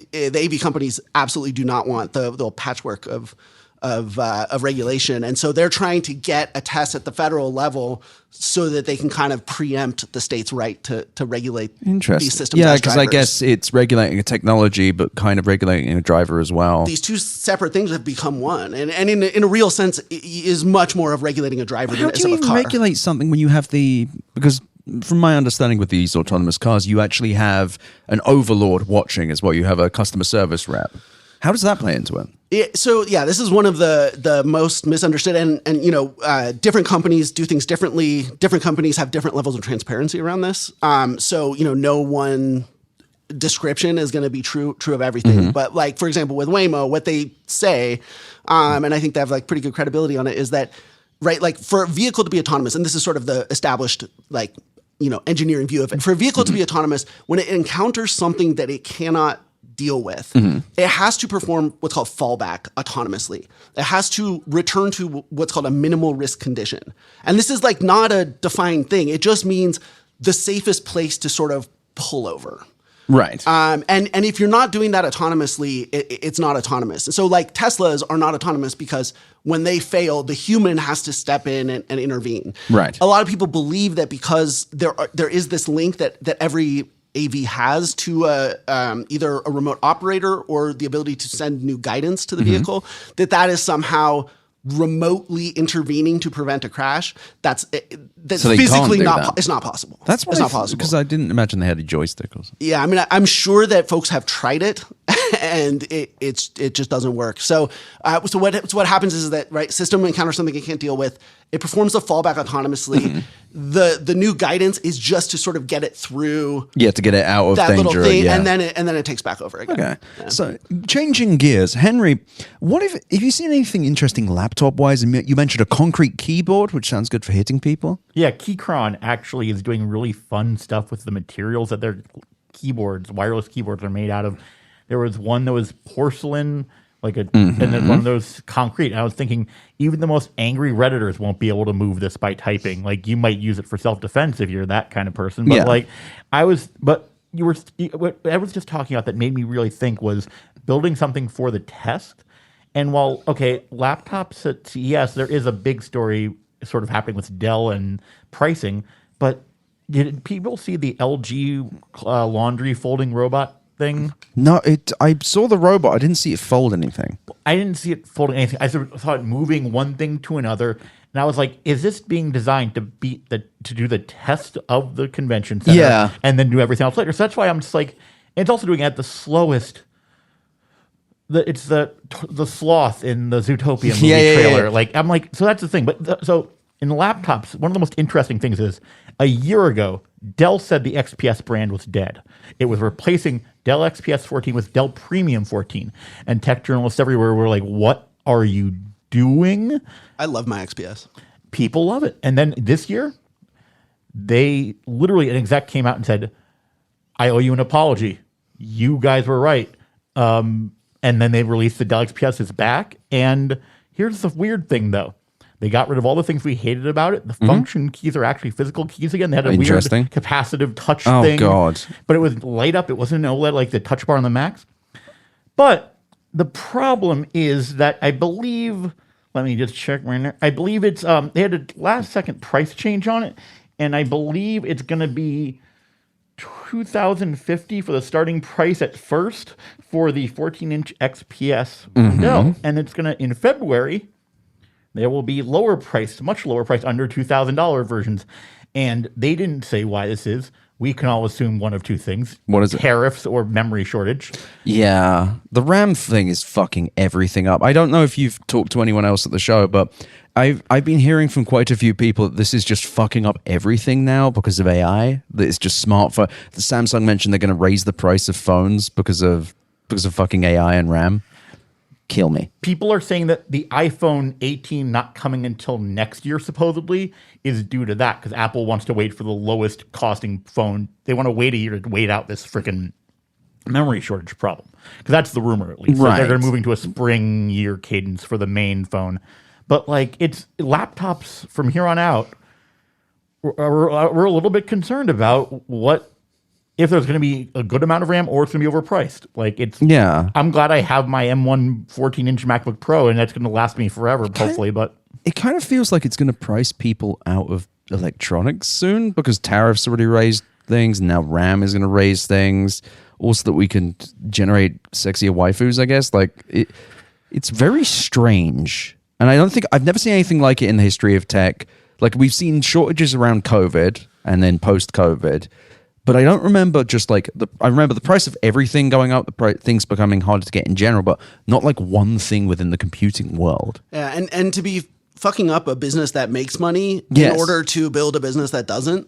Well, the RAM business is making tons of money now. Well, sure, yeah. But yeah. every other business... That's what I'm saying. Like, devices broadly are going to take a hit because of And because of PC cost. sales are already down, I think.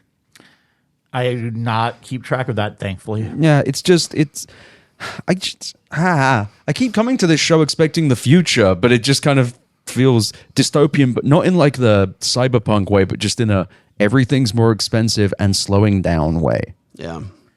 Well, okay, this is the funniest part. Of all things I never expected to get faster, Amazon's revealed that the Fire TV interface is getting an update and it's getting faster. They're making new Fire TVs. Amazon still. Well, they're just updating the OS basically, and they've updated a couple things recently. But they showed I was watching it today, and it was loading smoothly, and it looked a little cleaner. Yeah, if And you've I'm never like, used these TVs, they are fuck it. It's like you dinosaurs. hit the button. It takes like 3 seconds for the I had box to one move across. for 5 years that broke only because I had a bunch of people in my room and one of them rammed up into it because it was getting crowded. Then it smashed into the floor. Indestructible otherwise. Yeah, you. What you mean is you were wearing your freezer costume for Halloween, and the tail bumped And it. I may have been a little lit, and then someone hit it. Yeah, and someone was my tail.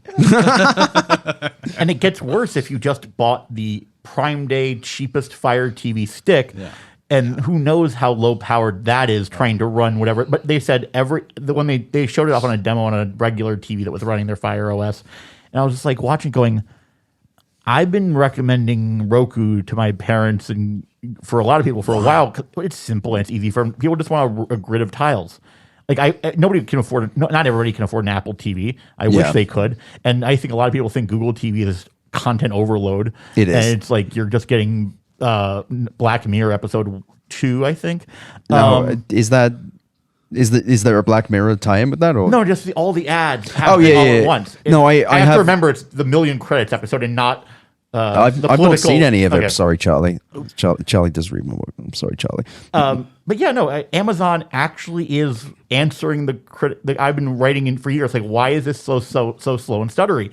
And so I can't wait to update the Nike shoebox of streaming sticks I have at home because I've been reviewing this stuff for how many years now. I've collected everything just to make sure I can cross-reference and back-reference. Do you see anything you really like, though? Anything exciting? Anything good? Okay, I don't have the space for it in my home, but if you're a projector nerd for watching stuff, Samsung's Freestyle Plus that keeps auto-adjusting to whatever space you put it on, it projected against curtains, and Was it clear? It was clear, first of all, but it took a second. You saw it like ripple, and then it auto-corrected around to a rectangle on top of the curtain. That's actually fucking cool. That is cool. But it gets better because they had 2 different size projector screens that it was on. And if you moved it from one to the other, it recognized the black outline of the projection screen and it really automatically resized. I like that. And then they did it on a 3-corner of a wall and it resized. Like I would go to Samsung's Villa of its ever first look every year. Samsung Villa.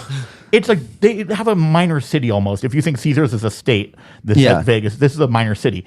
And like the Freestyle Plus projector is the thing that I was like, whoa. Again, how much though? I don't even know if they have announced pricing because a lot of these stuff they don't announce pricing. But the other weird thing from Samsung, and I'm still trying to get to the bottom of it, in the corner of their experience, there's this S95H OLED TV that they're claiming can be an art TV and a regular, but they had one static image on it for the entire multiple hours I was there. And I was like asking everybody, did you guys beat burn-in? What is going on here? How is this happening? I haven't gotten an answer yet. I don't know if it was just for the show of it all, like showing it can do it. But if they've somehow done it and they were quietly not explaining it, I have more questions for their PR team and their process than I do their technical team. Good luck on those though, because they don't. From what I hear of their PR team, they're not particularly helpful with answers to questions. They're responsive to email. They're a nice group of people. Okay. Maybe they've changed over the years. But no, I mean, everybody's had trouble with different PR, different outlets. It's not. It all depends on what your history of who. But that's the thing though. With these art TVs, they're always a lovely idea. It's like, I don't fucking know. If I want some art on my wall, I just put up art. And even I saw one of these e-ink things as well. I'm going to show you. There was like an entire hall of e-ink things that just broke. It's very artistic, actually. Yeah. It's like the That's e-ink. the future. that's not one. Yeah, it's just it's like a nice idea, but you're like, okay, but again, I think I saw those at the club last night. Yeah, that was just too late for you. No, it's really it's frustrating as well because some of these ideas you're like, all right, that's a nice one. How much? Oh, just out of the range of most people. Oh, an e-ink screen. Okay, I guess, but how much? Hundreds of dollars. Fucking. They should have a cheap section. They should literally have a cheap section of this show, like a below $300. I looked up the projector. I think they typically have cost around $900. Oh, so they haven't announced that's not this the particular worst. one. I've heard And for a projector, yeah, I mean like the Nebula X1 Pro, the tall thing's like $5,000, and the X1 the little box is like $2,000. And this is like a small tube, like kind of very cool. It's like it is a cute looking. I want to call it Pixar-esque, but like Yeah. it is a nicely designed. I was like, this is fun to use. I would just have I have a TV, and I don't care that it's a black rectangle. Sometimes I'm not the audience for the art TV, and I'm not really a projector audience. But when we were watching this Freestyle Plus doing its thing, I was like, okay, this is cool. This is the article headline. This is like the actual. But also, that's something you could use in an apartment potentially because it adapts to any surface. Finally, something that sounds useful. yeah. Well, I think also it's like I think a little bit of a premium thing too. It feels like TVs have gotten so cheap and so big that it's like having your TV, like having it be either like disguised as art or like hidden as a projector. Like this sort of like I'm too good to even have a TV. TVs are for like, you know, Squares. the plebs. Pros. Yeah. I did see like the most limp story. It was like Amazon's new TVs have rounded corners. And I'm just like at this point, mate, just don't. You don't need to post about it, mate. Who cares? It's got rounded corners. It gives nice. Yeah, it's just like, and also I went and looked. They looked pointy. They looked actually pointy. Why not a circular TV? They're rounded. Give me a circular. Yeah, I want a round. I want a Beam it into my skull. a rhomboid television. Yeah, everything has to be filmed at the fisheye lens. Yeah, I just no. If you want to do something weird, great, send it my way. Don't pretend like it's for everyone. If you just want to, this is for perverts. The pervert section. That's just Pervert TV. pervert TV. I think we have that. I think we have De pervert. Palma is like, you know, Ed primary- Zitron is the television pervert. It's new from YouTube. My name is Brian De Palma. I've been watching Pervert TV for the past 40 years. I'm proud to introduce it to CES. Yeah, I was going to make a liquid television joke, but that could get gross real quick. Well, we're going to wrap up this 30 minutes. Made by Siemens. Yeah, there we go. Siemens AI television, pervert television. It's physical. Coming up next, an ad from Pervert Television, the new streaming service by perverts for perverts. And if you're the advertiser that comes next, I am very sorry. I am very sorry. And if this is one of the ones where it's my voice recorded, that's even better. I'm not running Pervert TV, I swear.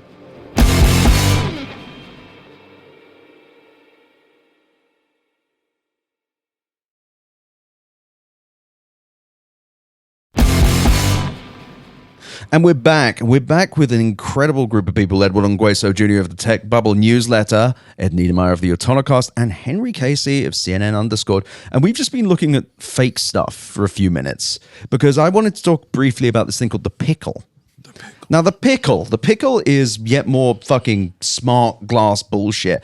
But what it is they call it a soul computer. And I think we can start at this point. If you call anything a soul computer, Straight to jail. straight to jail. Just fucking down you go. You're gonna be But breaking what's great is rocks. this thing is these glasses that project images across the glasses, the transparent OLEDs.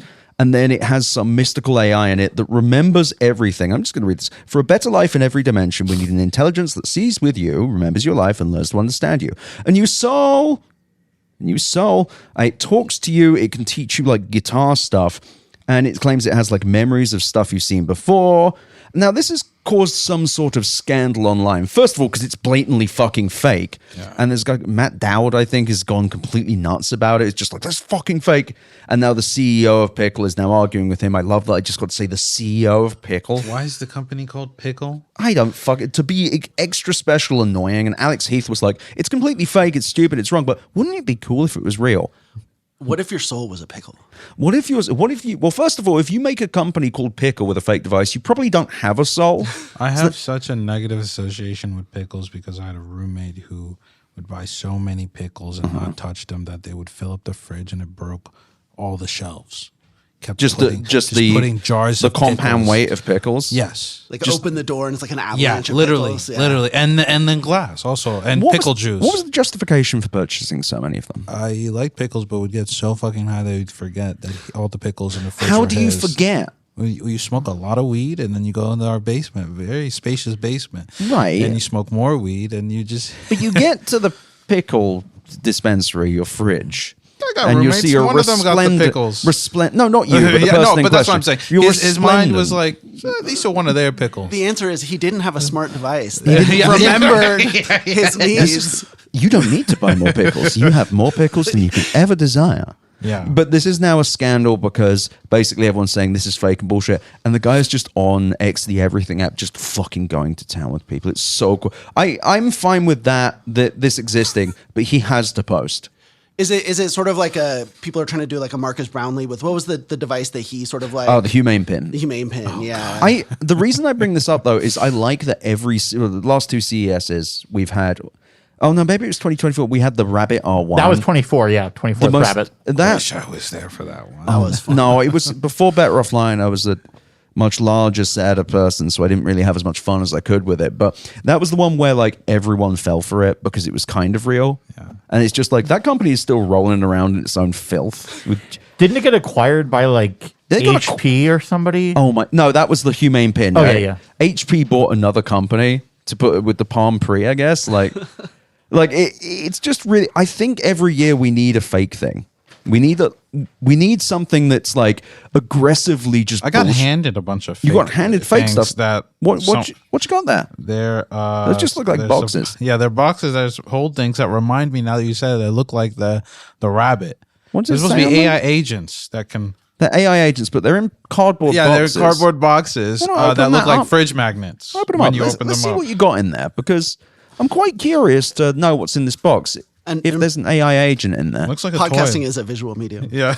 Okay. It's like a children's I toy. see some paper. Yeah. I see a There's flat, two boxes, and I'm two opening boxes. one right now. Okay, it's like a little green box. A little green magnet. I said, "What is it's agentic AI." I said, "What's the agent part?" He's like, "Oh, if you want a girlfriend." Can I see this? Yeah. Can I see this? Thank you. That's- Called AI Pie. okay, this is just a box with a connector on it. That's It's a the other PS2 memory. the It's a other PS1 memory box. card. We're about to see. This is just a battery, man. I'm going to be Yeah. honest. No, it is. There's no agent in there. Like, Hey, well, I'm you're disappointed. not looking I've hard been enough. let down. No, the Rabbit R1 was an NFT project that I wrote like a huge piece about because they're a fucking fake NFT thing. But I like that we should have if you want to do fake, you have to go all the way because Pickle has the most glossy website. It's like the most like sheen-filled website. It looks so professional. On mobile, it just keeps going. And It's an endless Infinite fucking scroll. Love that. and they're just like, yeah, it'll do everything now. You fucking pig. But it just made me look at it. You look at that and you're like, wow, this looks very. Is I it just hope this is another battery? He's just opening the box again, and there's just there's something on. It looks like another battery, but it's blue. Yeah. But it's blue. It's got a screen, a tiny little Fuck yeah, Tamagotchi let me see screen. this. Let me see Now, this. now we're cooking. Okay, so this thing is. I'm just going to describe this to you. It says Zorigin. Yeah. Zorigin. Zorigin. They're calling it Zorigin. It's Zorigin. Not to be confused with Huawei. Okay, I hit the button and it's like flashing blue, and it is doing nothing So else. you have to you gotta put them together. I put them together. Okay, you put them together, Okay. and then when the when the AI Pi AI is Pi. connected only to the battery module, press the power button briefly. Okay, I pressed the power button briefly and Release it it went blue. after the white light turns on. Oh, the white light turns on. Okay. So this is great for a audio medium, I realize. But the thing is about this is it's like, this is just too... It looks like we're playing with smart Legos. Yeah. Which is a thing of CES. Yes. It's really hard to describe how underwhelming It is just like a this is tiny visually. box. It's just the crap show now. But when you read about the Pickle, it's funny, especially after a day of looking at actual smart glasses where everything is just blurry. And the guy was like, "Oh, what are you seeing?" And it was I think what were those ones? Was that the TCL booth? I think I saw them. Is that one was like $1,200 and it didn't really work very well. And you had to control it by. These people don't use products, I think, because it's like you just like rub your finger across the top right part of it, and it was like a picture of Leonardo da Vinci, and it was like photos, and you could take video with it. And I had to walk away because all I could think in the back of my head was, I just want to ask him what the fucking point of any of this is. But I think I would have turned into Werner Herzog. You make me put this device on my face, and it takes me away from humanity, and then you steal my money for it. But I was just decided not to do the bit there. It's just... I'm really this whole time I've been trying to rack my brains of why I would ever want, because I like the idea of a heads up display. I think the idea of walking around being able to pull one up, but all of these things seem to run into the same thing, which is they want to be constantly on. Yes. They don't seem to want to be like things you briefly look at. They want to absorb your attention fully, and it just doesn't feel like any device does that other than the phone, and the phone doing it doesn't seem to be for good reasons either. No. Or with good results. Or with good results, yeah. So I've been using the X-Real 1S, I believe. Okay, what's that It's like? the newest, and it's good. What I like about it is it will meet you where your posture is, especially if your posture is like, let's say I'm in my hotel and I'm like, I want to play a video game on my like whatever portable, the Legion Go Steam OS, but I don't want to hold this thing. So I was just on a flight for a while. Yeah, right. I'm tired, but I put these glasses on. I have the And it's just a TV screen, effectively. It That's basically fine. puts the screen above you, and you can move it, and you can just have the controller in your hands. And sure, I feel like I'm in Wall-E's origin stories to a certain point, but in that case, and if I had managed to pack it correctly on the airplane, which I couldn't because everybody goes to CES overpacks, it's the problem.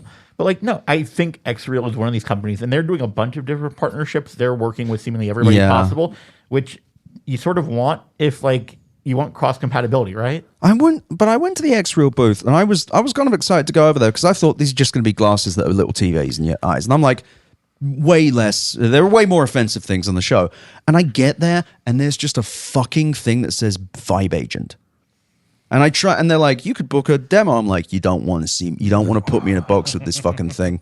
Only one of us is leaving. What is a Vibe Agent? I don't know. It's a Vyvanse. Vyvanse agent. It's a Vyvanse agent. I take methylphenidate. It's fine. I'm trying to find this thing because it was so bizarre to me that they're just putting these words to. It's like vibe description at this point. Like AI agent, glasses, fucking slop. And then they should just say slop. It's just text slop. And I saw a guy, one of the demo guys, very overly eager fella, was like, "Yeah, I call these my Tony Stark glasses." And I tried to use them. It's like, sir, there's a line. And there was like a 25-person line. I'm just like, Oh God. this is just, lining up for anything feels deranged here. Yeah. And I always think the same thing, which is, if you had double the amounts of these, you would be fine. Maybe they're trying to make it so that scarcity, so that you're like, oh, why is everyone lining up for this? Or maybe they're just trying to put friction between people and the products. They just don't fucking work that well. Is there there must be AI shit in this? It said agents. I wonder where was this? Because like were there two booths that were too close to each other? It was in the what's it called, the South Hall, I believe. Because I've been Maybe it talking wasn't X-Real X-Real. affair. I will say the words AI slop as many times as I feel like it, and I don't think I've seen that much AI, if any, in their stuff. Reddit thread here saying that instant translation, visual assistant, object recognition, productivity boost, quickly access charts, reminders, or instructions while you do something else. So and it's an X-Real product. Here we go. Project Aura. It feels like tomorrow. Jesus fucking Christ. It's on Android XR, hands-free control. Feels like tomorrow. Oh, yeah, I see it, yeah. It's an unlock early access. Yeah, this is not something I have gotten my hands on yet. Why didn't they say it looks like tomorrow? I don't know. Wouldn't that be better? Because feel is something you feel. Oh, yeah, I see. It's in your heart. Looks can be deceiving. Yes. It might not look like tomorrow. Then Also, look is the signature weasel word when you're not really able to commit to anything yet. Yeah. It looks like OpenAI looks like it could be a company that isn't lying to us. But then why doesn't Feels get that? It's just like I keep seeing this thing of like this. They have this imaginary person who is just looking around, going, "What's that? What's that? What's that? What's that do? What's that? What's that object? What's that?" But then you come here and you do see that person. But the person is on the floor. Or hordes of them. Yeah, Like, yeah. like that photo that Ed posted of just like the horde trying to like break in at 10 a.m. Oh my God! Yeah, did I send you guys a What's picture this? like that? Talk to me. You posted the photo of the people like trying to break into the show floor. At, Oh yeah, at yeah, 10 yeah, yeah. a.m. All the I had hogs. the same thing. I was like, is it always like this? No, I said out loud, I'm like, "What are you so excited about?" I saw a crowd, the largest crowd I've seen yet in any CS around a Roomba. a new Roomba device. That wasn't a Roomba, but like a Roomba. Roomba-esque. And I was like, what the heck? Oh my God. I mean, at least that's a proven product Yeah, I mean, that, category, like you said, right? Like, you know, that is something that works. Every year, and like last year, I didn't check out the robot vacuums this year, but I remember last year they were like, we've got little arms that can pick stuff up. That actually led me to one of the funniest things. I'm sure that this was for like legitimate reasons. There was a robot vacuum company where you could pick up a cleaning struggle. It said, 1, pick your struggle. 2, drop your coin. 3, get your magnet. You are now entering the cleaning struggle zone. And then it just had A, dust always hides under low furniture. Hair always gets tangled in the brush. Too busy, no time to clean. Cleaning requires too much disassembly. There are times when I want to know more, and there are times when I just read something, I'm like, yeah, that's all I need. You know, but this is the issue, is that you can fully automate a task, but like the robot will need to be maintained. Yeah. Like, do you want to, you're sort of trading one thing for the other. And again, with like consumers, people will buy the thing because they're like, oh, I'm lazy. I don't want to, you know, I totally get that. But they don't think that what they're doing is they're trading like the occasional sweep or vacuum of their floor for like, you know, maintaining this complex machine with like LiDAR and like. I have a fucking Robo-Rock. If you're listening from Robo-Rock, your shit sucks. That's what it was. It was Robo-Rock. It was Yeah. big, giant black and red pavilion. Yeah. I have a quite expensive Robo-Rock, and the dust that shit doesn't pick up, I don't do that shit with a fucking The fact I have to clean up after my robot, at this point, just make it do little turds. Make it a game. I saw an AI lawnmower. An AI lawnmower. Isn't that interesting? See, that's one where I'm like, I could almost imagine the industrial applications if you just take AI away, because robotics has been doing AI for a while. That's it's also fine. another one of the things where it's like, you know, what might be an interesting innovation that could be sold into or pitched, they glom AI onto it, and then I'm like, I don't know. I don't want to touch it. Even though it was already AI, because you've already had like iRobot doing like gutter cleaners and shit. Yeah, you know. Yeah, I mean, anything like that, whether it's like the lawnmowers or like pool cleaners is another class of like actually useful robots that were. I mean, that was AI before. Yes, they just which is didn't also the have other to thing. call They it didn't have AI to say in order world to- models. Yeah. I saw hearing aids that they were literally just hearing aids, and they made some improvements, and they are throwing AI. But then you ask them about it, and it's like the technology that, like you said, last generation they're already using. Algorithmic systems to try to improve your ability to hear things at distance. It's just like.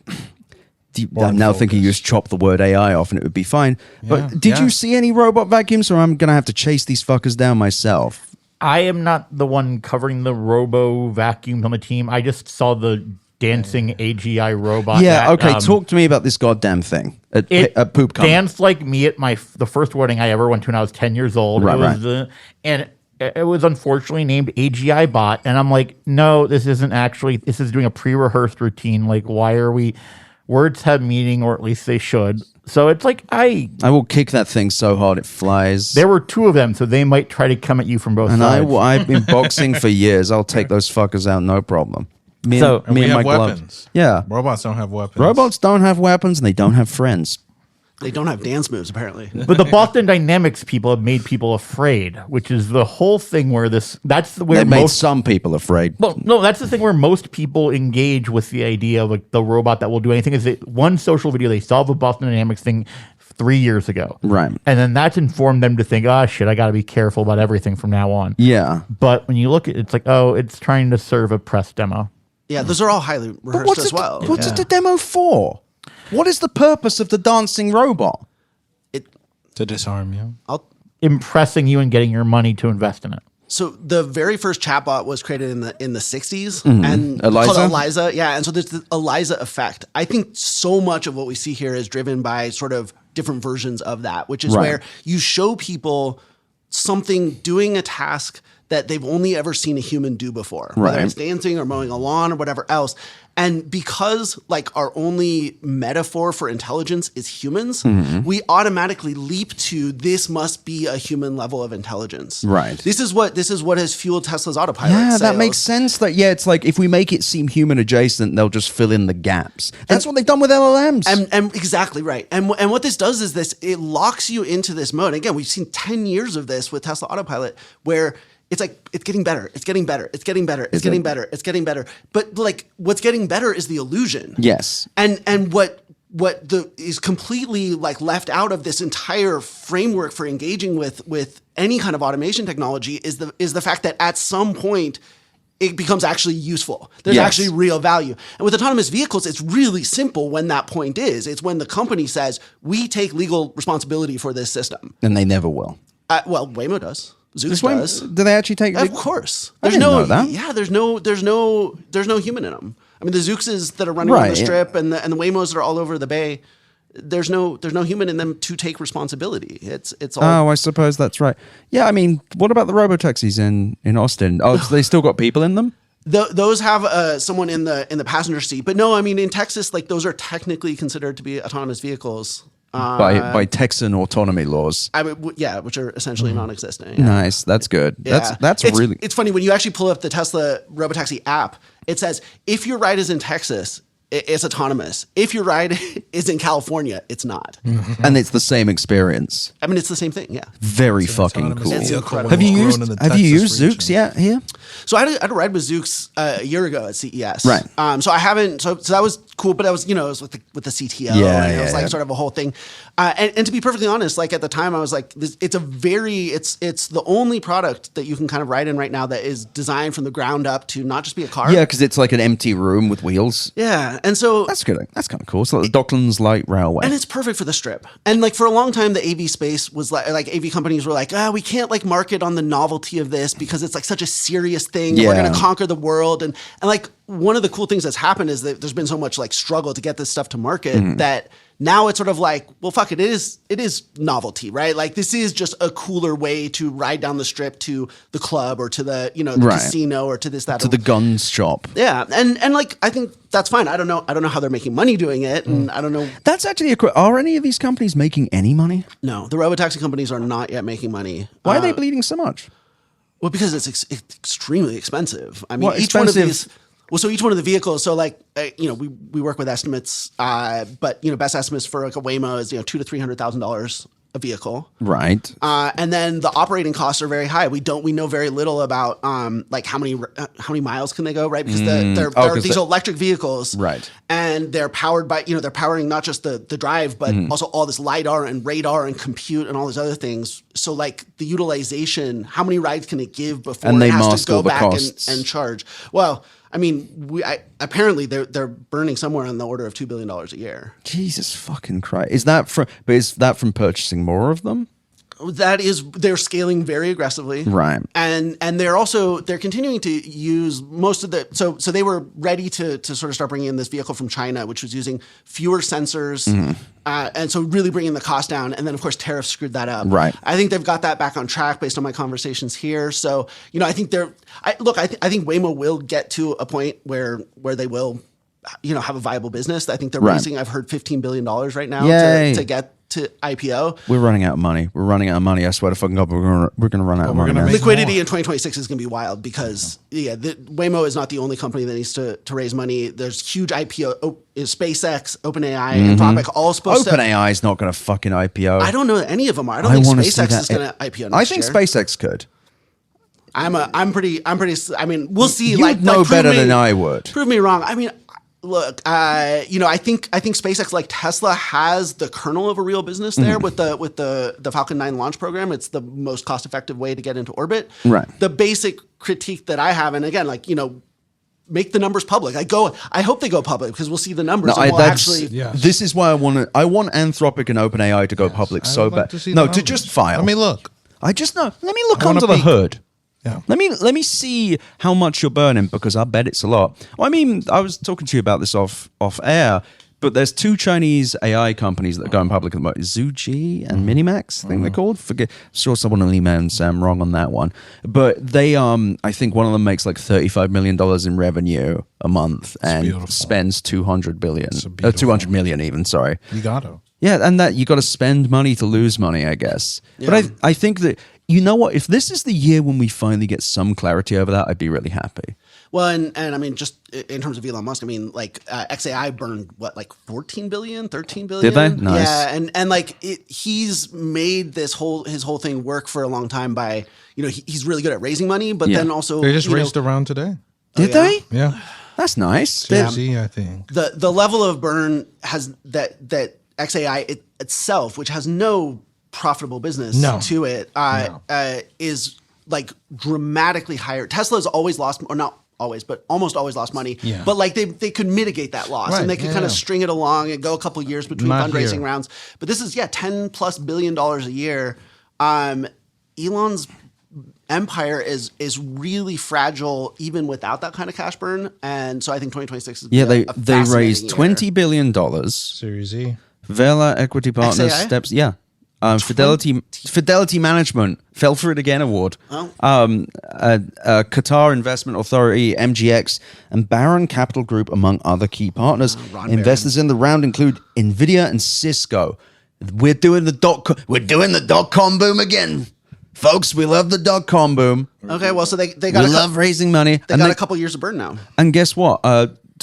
Do they? Well, maybe a $20 year. billion. Data centers. XAI continues to expand its decisive compute advantage with world's largest AI supercomputers at Colossus 1, barely built, and Colossus 2, not built at all, ending the year with over 1 million H100 GPU equivalents. Now, for the non-technical audience, that's just a lot of GPUs so they can generate CSAM, I guess.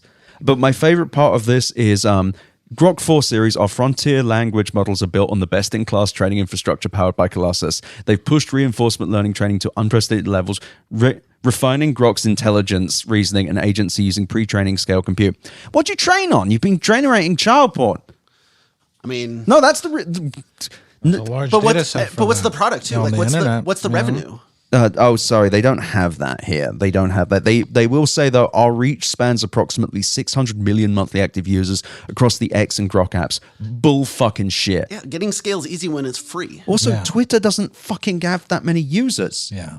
Like, I genuinely don't think they've done that. Are you suggesting that Elon Musk might be lying? I know, Ed. I know you're a big Elon Musk fan. I mean, it's hurtful. It's hurtful to have his credibility questioned He this is way. charting a path that will spread the light of civilization beyond our planet. Yeah. I This is- I wish the listener could see everyone's faces when I said that. Even Just in took the- a drink in when you said tone. that. No, it is. I just feel like this is a year of reckonings. I think that's the thing, because sure, they've got $20 billion, but he needs to build fucking Colossus and Colossus 2. I mean, it's Those either thing- that or we're gonna get getting blitzed and in December being like it's all fucking fraud. But the thing is, but as I've been saying, we're running out of money. Yeah. Like we're running out $20 billion, Yeah, whatever. fundamentally, yeah. He wouldn't be talking about a SpaceX IPO if he wasn't desperate. Yeah, he's The value. Elon It's always an has upsized to round have also. the thing that he dangles out in the deep future, and like the Mars. He said so many times, it's like a really important part of the fanboy orthodoxy that like the mission to Mars is so important that we cannot compromise it by allowing shareholder value to become an Or issue be money with meant it. to Yeah. And as long as Elon's the richest guy in the world, like that was totally like that worked. The moment he started, it is fascinating because the vibe has been getting wrecked in the Tesla subreddits for like years now, Yeah. for a number of reasons. The SpaceX ones really fell this last year, and the IPO they were crumbling already. Just the number of times Starship was exploding and things Yeah, like yeah. that. But the IPO news was the thing that really I saw these forums start to like actually melt down, because the whole point of all of this is now like Elon can't guarantee it. Right? Yeah. Like if he turns SpaceX over to shareholders, there's no guarantee that the mission happens. I mean, because it was. I wonder how they'd definitely react happening also, before. because didn't he said they weren't also doing a Series E fundraising round. Yeah, he last said year. that this isn't happening. But it's also an upsized Fake news. round now. It's like it's even bigger than before. So I What wonder happened how to that big NVIDIA data center deal, though? The SPV, but they was going to do a special purpose vehicle. We don't talk about. We don't talk about that SPV We shit. don't talk about previous deals. We don't need to. The Valor The Valor, one? it was the $20 billion, $2 billion from NVIDIA. Yeah, Valor was the middleman on, or they're doing the lease back or something. Oh, But it's all private, so you don't know. Like, Yeah, but they did it close? I think so. Yeah, but that's the thing. Like this Oracle, now just getting back into my regular bullshit. There's a $38 billion deal that Oracle has been talking about doing for months. That's disappeared off the thing. I just think the banks are running out of money. It's so sick also that deal was talked about so loudly. Is like, this is going to be a cornerstone of the coming overbuild for compute. This is going Yeah. to allow us to be able to put ourselves in the lead and ahead of any other competitor. When I remember people from banks saying after the Twitter deal that like that dead debt that they weren't able to get off the books was really starting to impact their ability to fund like new deals. And it was really starting to sound like especially with banks that have been historically very close. I won't name any names, but with Elon, it sounded like the magic was sort of over. But then AI. It seems like there's still No, it's data Little centers. juice It's still. data centers bullshit. Like Yeah. it really, it's just everyone's so goo for data centers these days that they're just like, what if he builds more? Do you think- I mean, It's do also so funny to close this the same week as the fucking CSAM thing. Yeah. You're like, I don't know. If I'm a business journalist and I have any chance of asking anything, I'm like, hey, Fidelity, are you investing in the data centers? No comment. Or the child porn because that's the thing. It's like I'm not even being like I'm not trying to be crass. It's a fucking question. Yeah.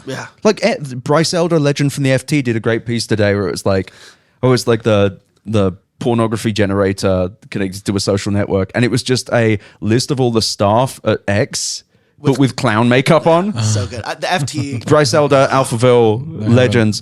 No, it's very funny watching this, and he doesn't usually do anything at CES. I wish he never. I wish he did. I wish the big companies would fuck this place up a little bit more just to make it more chaotic. Listen, one year you're gonna notice that there's gonna be a South Africa section, and you're gonna see all the stars: Peter Thiel, All Elon Musk, the famous South Africans. Mark Andreessen. Yeah. Mark Andreessen is not South African. Oh right, it's the it's one the other that's- motherfucker that oh my god, the other bald motherfucker I always forget. I don't His know. name will come to me. I'm sure I'm sure the His name listeners will can come fill to in me. the gaps. Grumpelschiltz, that's his name. I'm calling him that. No, but I'm gonna look him up now. It's gonna bother me. If I All don't right. remember. I think we're going to wrap it there, though. Now we've talked about Elon Musk a little bit. This has been such a lovely episode. Thank you all for listening. Ed Ongweso Jr. of the Tech Bubble newsletter, Ed Niedermeyer of the Autonocast, and of course, Henry Casey of CNN Underscored. And as ever, please donate to the Pediatric Epilepsy Research Consortium in honor of Sean Paul Adams, who is a wonderful friend of the suite. Sean Paul's son is epileptic and his family deeply appreciate it. Thanks so much for everyone for listening. We will be back in a few hours.